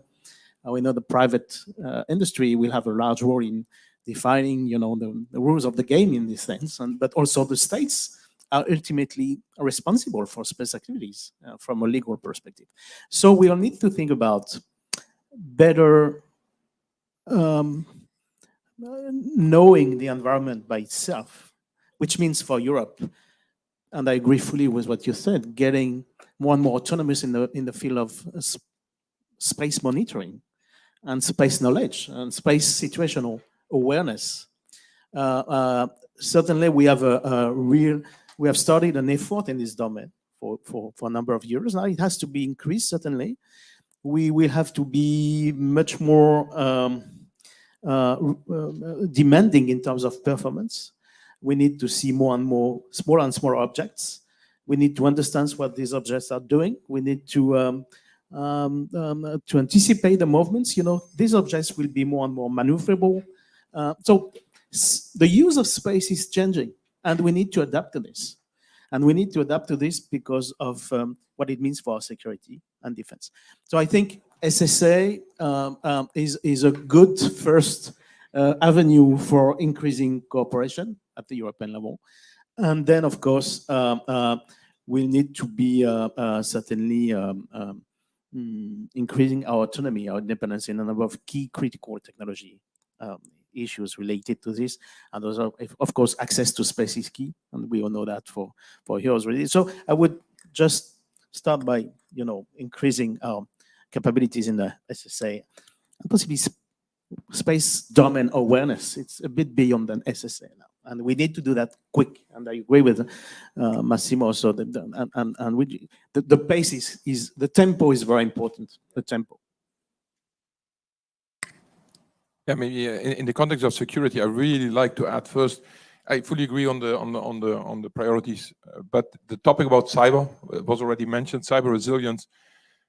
Having trusted data versus, let's say, potentially impacted data and taking measures out of that, that's very, very important. The second element that I really would also like to do, we have lots of opportunities and capabilities to secure commercial networks on ground, like VPN and things like that. We could do the same and are doing at the moment and looking very actively into it, creating secure overlays on commercial networks, because you need several backbones. What Starlink is doing again in Ukraine is very helpful, but you need to make sure that again nobody's listening in and your information is not impacted. And my final comment, and I think it's really an opportunity, we should use the MFF upcoming to get the budgets a little bit more clearly prioritized on those priorities.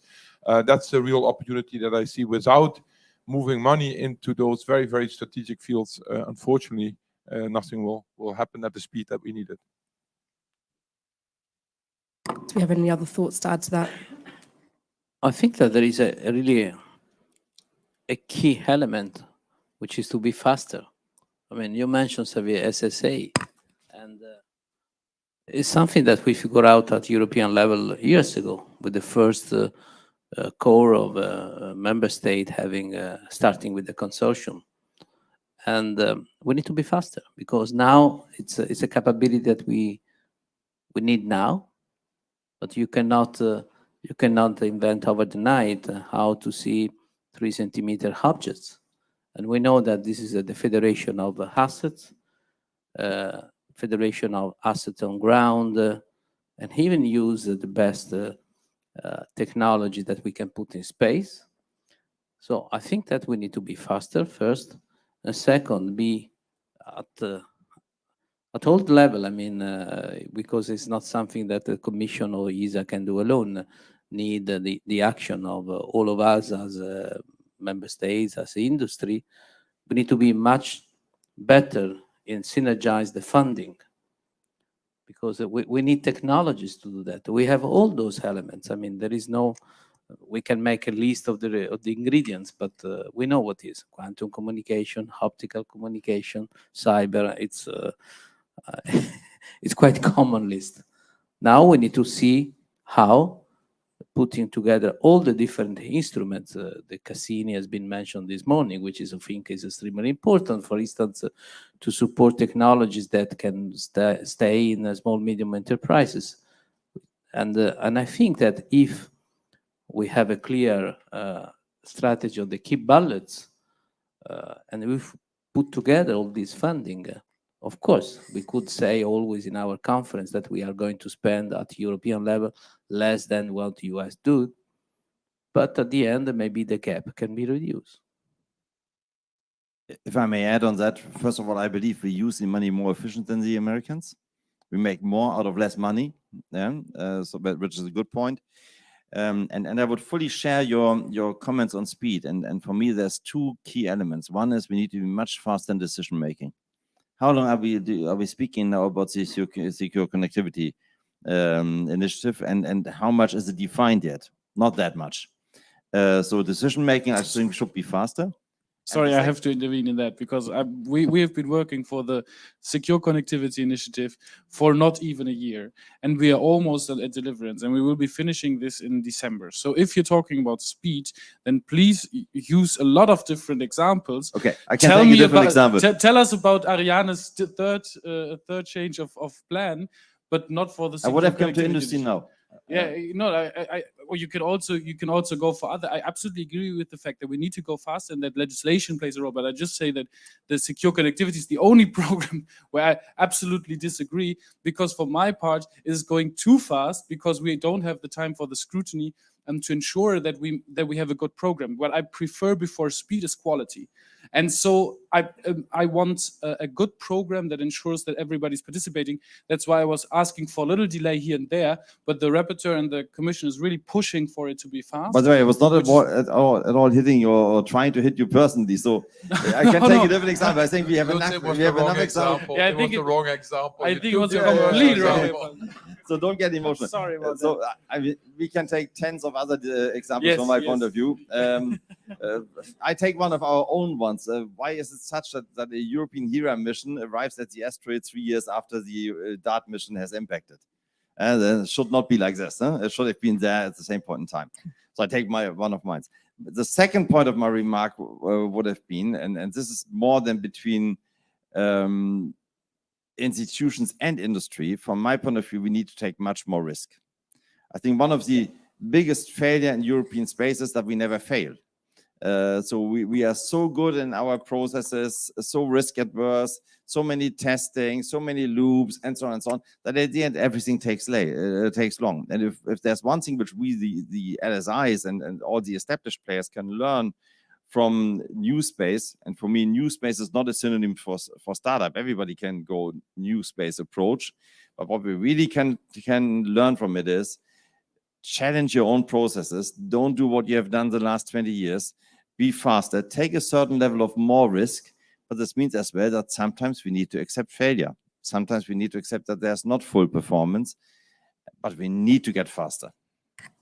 If I may weigh in, I'm not going to point on the faster point on the SCI again, but on the failure part, I absolutely agree. I think this is also a thing that where we in the European programs, for example, could have the possibility to add an extra margin to ensure that there's the possibility to experience, to gain experience, to have some ideas and try them out, and if they don't work, to not be overreacting also from the political side to say, oh no, you're wasting taxpayers' money. I think you still learn something out of this, and you still have the possibility to contribute to the great ideas. So for example, more IOD, IOV missions, but those ones really super quick, super light process. Either they work or they don't work, but you get in space experience, and nothing goes beyond. You have really something working in space. Yeah, absolutely. For the question of speed, I agree with the fact that we need to go faster, especially international regulation. This is something where I'm really afraid we're missing out to having the possibility to regulate space. I know this is like the topic from before, but the question of space debris is still, I think, the most critical for our infrastructure. It's more likely at the moment, at least, that our satellites are being destroyed by space debris than by missiles from enemy nations. On your point that I also respectfully take, that aggressors don't care about the consequences, it is possible. And it is even more possible if they don't have anything to lose.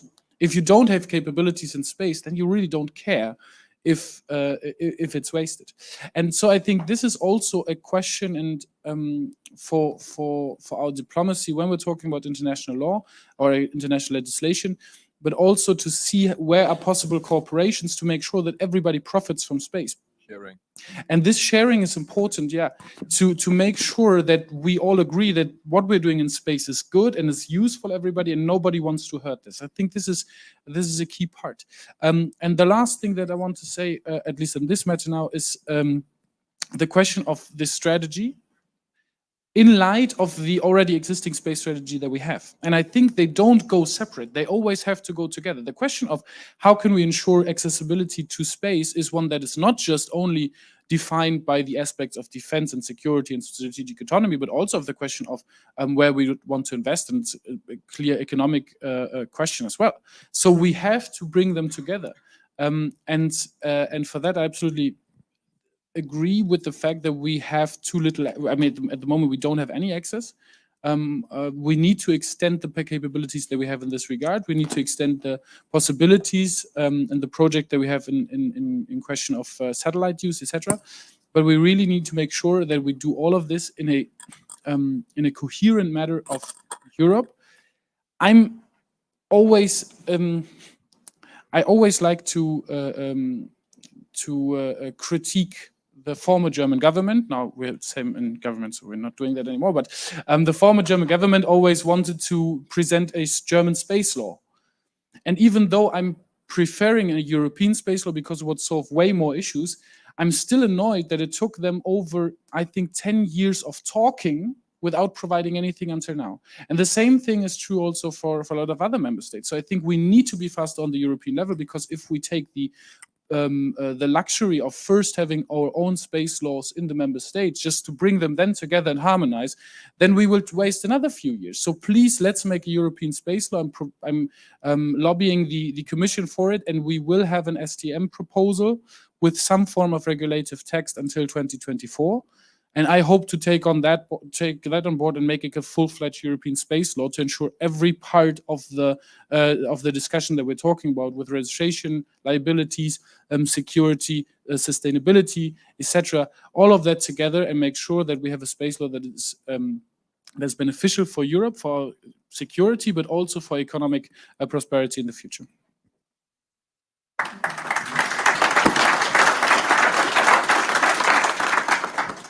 Very well said. I'd like to turn over to the audience to ask some questions.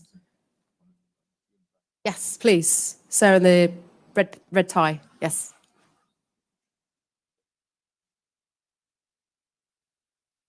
There's a microphone coming to you. Thanks, Alexander Menzig. I have a question for the panel. What are your views on a European preference policy? Is it desirable to have a preference policy? Is it feasible? It's happening in all the other nations worldwide, or the big players. On certain strategic autonomy topics, you will need it. Yeah, fully agreed. Feasible and needed, but it should be limited to issues which are really on the sovereignty, defense, security level. Europe is exporting to the whole world, so we cannot shut our markets everywhere. But where it really concerns our own security and sovereignty, we should. But in addition to the clearly security and sovereignty is a must, but there is also a matter of symmetry, or better, today there is a matter of asymmetry, which is something that falls also in fields that are less, let's say, critical, more commercial, let's say, which is important. It's important because in a way we are not a so large market, and we need to sustain investments, and then sustaining the investments is something that implies also some level of protection. It's a very bad word, protection, right? But some level of, let's say, priority, because otherwise, as we have already seen in some cases, we are too weak vis-a-vis, let's say, the others. And then maybe besides the clearly the definitions of the need related with security and sovereignty, we need to pay attention to the asymmetry. Yeah, I would fully support this. With some players, in particular some Asian countries, there's definitely not a level playing field. And just because we believe, not necessarily in our industry that much, but in other industries, we believe that such a big market, we can't miss it. We are accepting conditions which we should not. If I may Yes, Agnès de Ariane Group. I just wanted here. Yeah. I just wanted to react to the comments of Mr. Ninas towards Ariane by highlighting 3 points very quietly. The first one, the fact that Ariane is a true European program funded by 13 member states in Europe, and we are very proud of it. Second point, Ariane Group is a Franco-German company, so you, as Germany, has also your own responsibility about this program. And third point, I wanted to highlight the fact that the interruption of the Soyuz is the impact of a unilateral decision from Russia. So it is not the responsibility of Europe. Thank you. Yes, if I may comment on that, I love the Ariane. Don't mistake me for that, right? I'm just looking. I'm looking at models to buy to build myself a little Ariane. So this is not the issue. The problem is for me that it's not flying. And that is the thing where I think there is definitely responsibility from all member states. I think it's a great program that we have Europe coming together and working on this together. But we also, when we're talking about, honestly, about accessibility to space, the strategic point to rely on Russia, and this is complete self-criticism, was wrong. And the same is true for the energy dependence from Europe towards Russia. And this should have been changed from the start, yes. But now the question is how to... What? No, just to say that's why we should not substitute the Russian dependency by another non-EU dependency like US dependency with the European preference. Absolutely. This is the point. No, that's why we need, but I think that also it's a dependency if you only have one egg in the basket. And if that one egg is then not flying or not performing at the moment, which it isn't, then we have a problem. And so we need to have multiple eggs, and those multiple eggs are European ones. And so therefore we need to extend the market of launcher production. And that's all I'm saying. And I think we all agree that we wouldn't be, and I think it's also beneficial for Ariane as well, because I think the competition will bring them to new horizons where they're even faster, even better, and even more secure. And I think this is beneficial at the end for the whole market. But it doesn't help us to say, you know, you're to blame, you're to blame. No, it was a problem also from the European strategic to say we rely on Russian support, and we rely only on one or two distributors that then both, for different reasons, couldn't deliver in time. I just would like to jump in this discussion, because we didn't mention one thing. I think it's how Europe can become more resistant and resilient.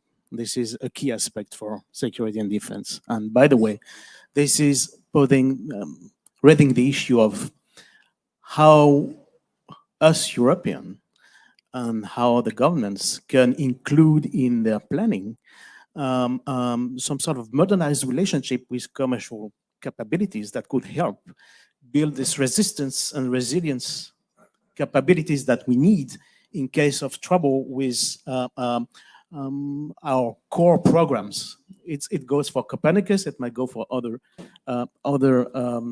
programs. So we need to think about a situation where, from the point of view of the general interest, we make the best of these external capabilities that can help fulfilling key missions.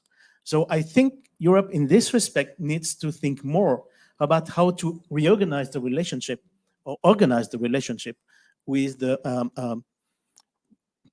blooming commercial sector. It doesn't mean that it has to substitute, of course, commercial capabilities to existing governmental capabilities that are very key and that fulfill the core missions, I would say, and they have to, of course, to be very strong. But we can do more than that, and we can become more resistant. We often talk about resiliency, but we should talk about resistance and resiliency. It's two different things. And I think given the very disturbed strategic context we have in front of us, that would be a very interesting thinking to have in advance to make sure that we can resist more than, and we have all the elements, as been said often in this group and this panel, we have all the elements to organize this. Thank you very much. We have time for one quick question before we go on our break.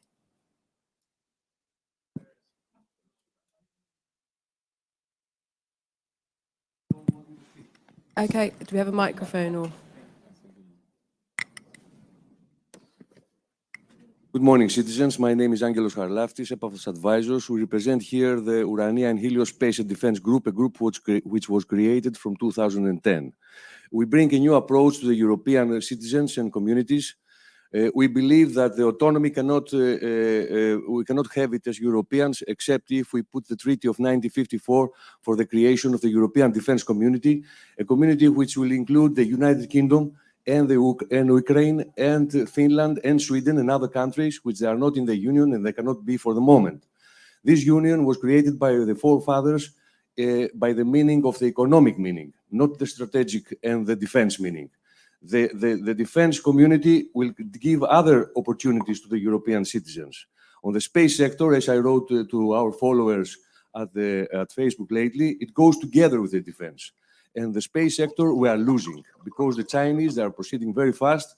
The Indians, they are following, and we are only discussing about the satellites. On the others, the USA has legislation already for planetary occupation and research. So where they go, it's a United States space. I speak for Mars. When we don't speak at all. And about the failures, I thank the gentleman who spoke for first time about the US, that we have to keep another distance on the space sector from the US.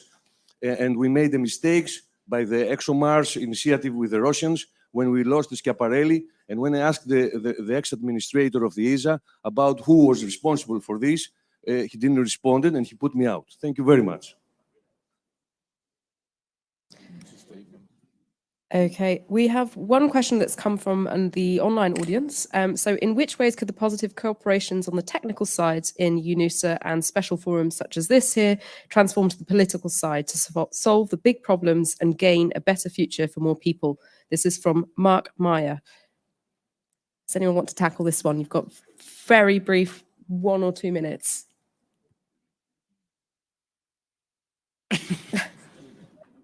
I guess us being here already helps because, yeah, at least I take a lot of interesting information with myself to the Parliament, and I hope and I guess that you all share your experience also with colleagues and other policymakers, and so I think this is a little bit the outcome. I think the debate really helps bringing together people to facilitate what is really going on and to see what a good strategy out of these problems that we face have. Yeah, maybe one sentence to add. I think we need to create compelling, let's say, ideas and solutions together, where then the micronation thinking can be overcome because it's a compelling, let's say, solution that really helps Europe on its strategic autonomy. I think that's fundamental. I think that also we should underline that from this debate is clearly we have seen a long list of challenges. So Lutz has listed the 4, maybe we added others. And also we have understood that in front of the topic of the fact that we are convinced that we must be faster, we cannot enter in the single example, because each single example can show that there are reasons why. But the problem that the list is long and we need to be fast is a big criticalities. So I think that we need to underline at the end that it is not a matter of looking in each of the cases what was did well or not, but to be everyone. I mean, meaning the policymakers, the industry, I mean, all the different components have to start having a different pace because the list is long and the time is very, very limited. Many thanks again for summarising the discussion here. We'll now go over to a 20-minute coffee break. So coffee will be served just outside the conference room and in Netherlands across the foyer. Please also take a look at the exhibition stands while you're out there. And again, many thanks to our panelists for this interesting discussion.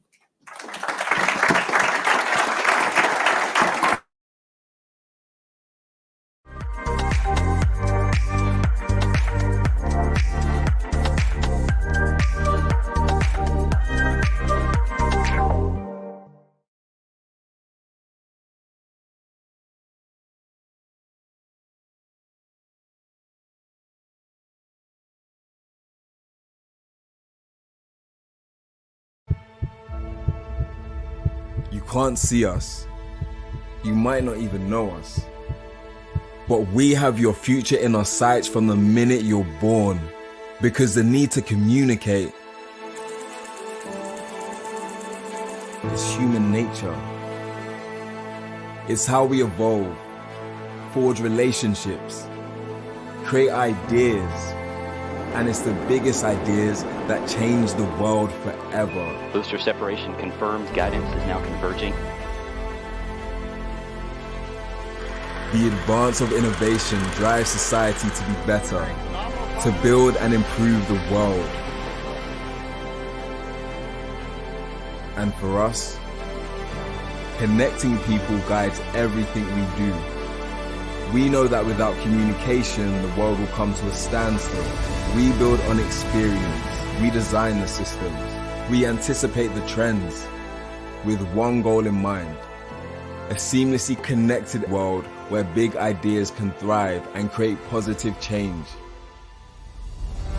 Today we witness the dawn of a new, more connected era, where crops are watered on demand, uncrewed aircraft dot the city skyline, supply chains adapt on their own initiative, power grids ensure not a kilowatt goes to waste. To create a greener, more efficient, sustainable world, powered by the most advanced, multi-dimensional communications network ever conceived. And the best part is, we've already begun.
Iris specifically tracks in 4 dimensions, so latitude, longitude, and altitude, but also time.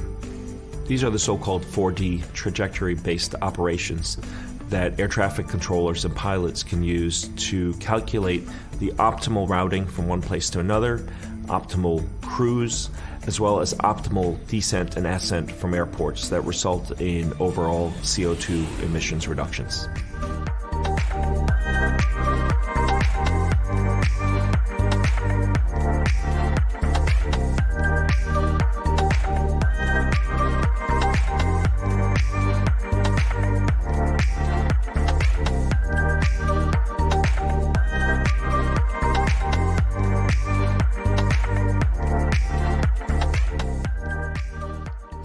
The Moon can provide resources for deep space exploration and clean energy on Earth.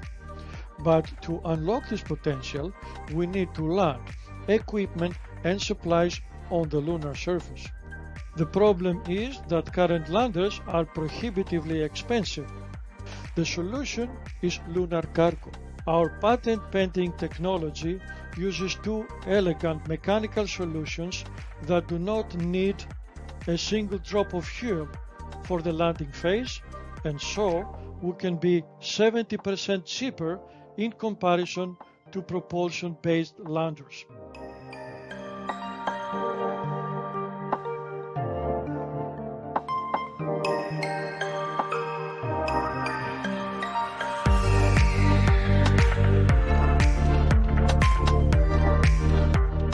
HiSide has developed the next generation of integrated technologies for the high-speed processing, storage, and transfer of large amounts of satellite data, with the objective of remarkably improving the speed and efficiency of onboard data management and transfer to ground.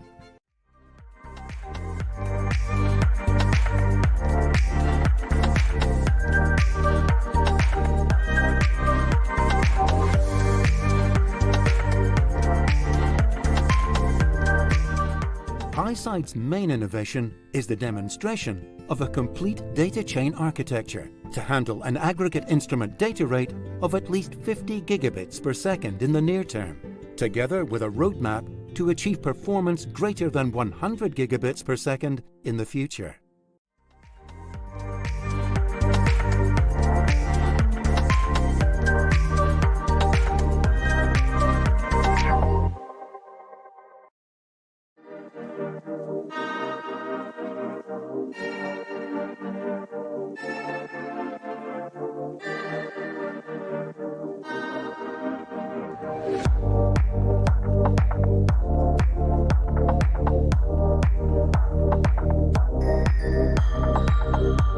Hello, I'm Nick Shave, Managing Director at Astroscale UK and Europe, where I lead a team of dedicated space sweepers who are developing the in-orbit servicing market. We're developing new innovations across space technology, commercial services, and supporting policy developments, which will help create a sustainable space economy and to mitigate the growing and hazardous buildup of debris in space.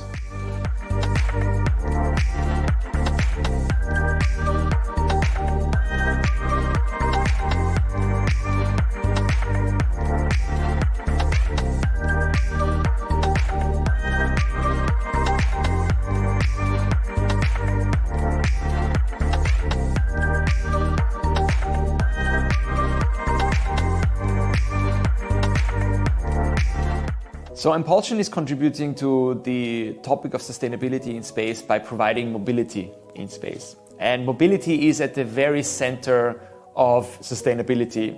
At the very center of avoiding debris in orbit is making sure that everything that is currently in space is maneuverable.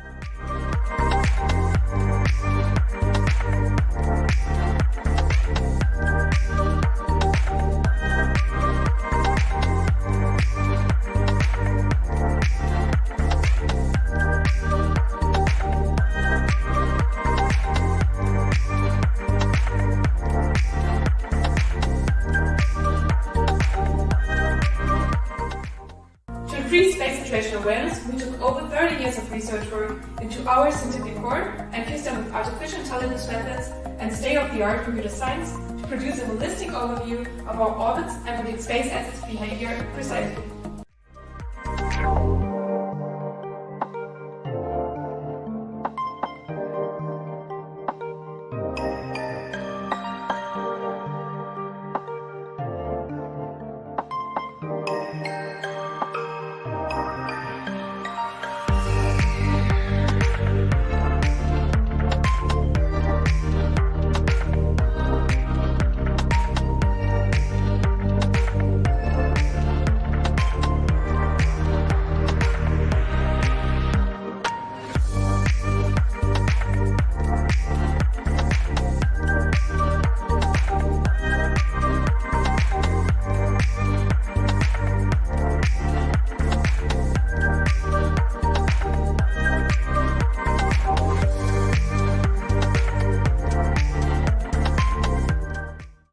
combination of an inflatable structure covered by loose regolith and mirror membranes leads to a solution that features the lowest payload mass of all concepts.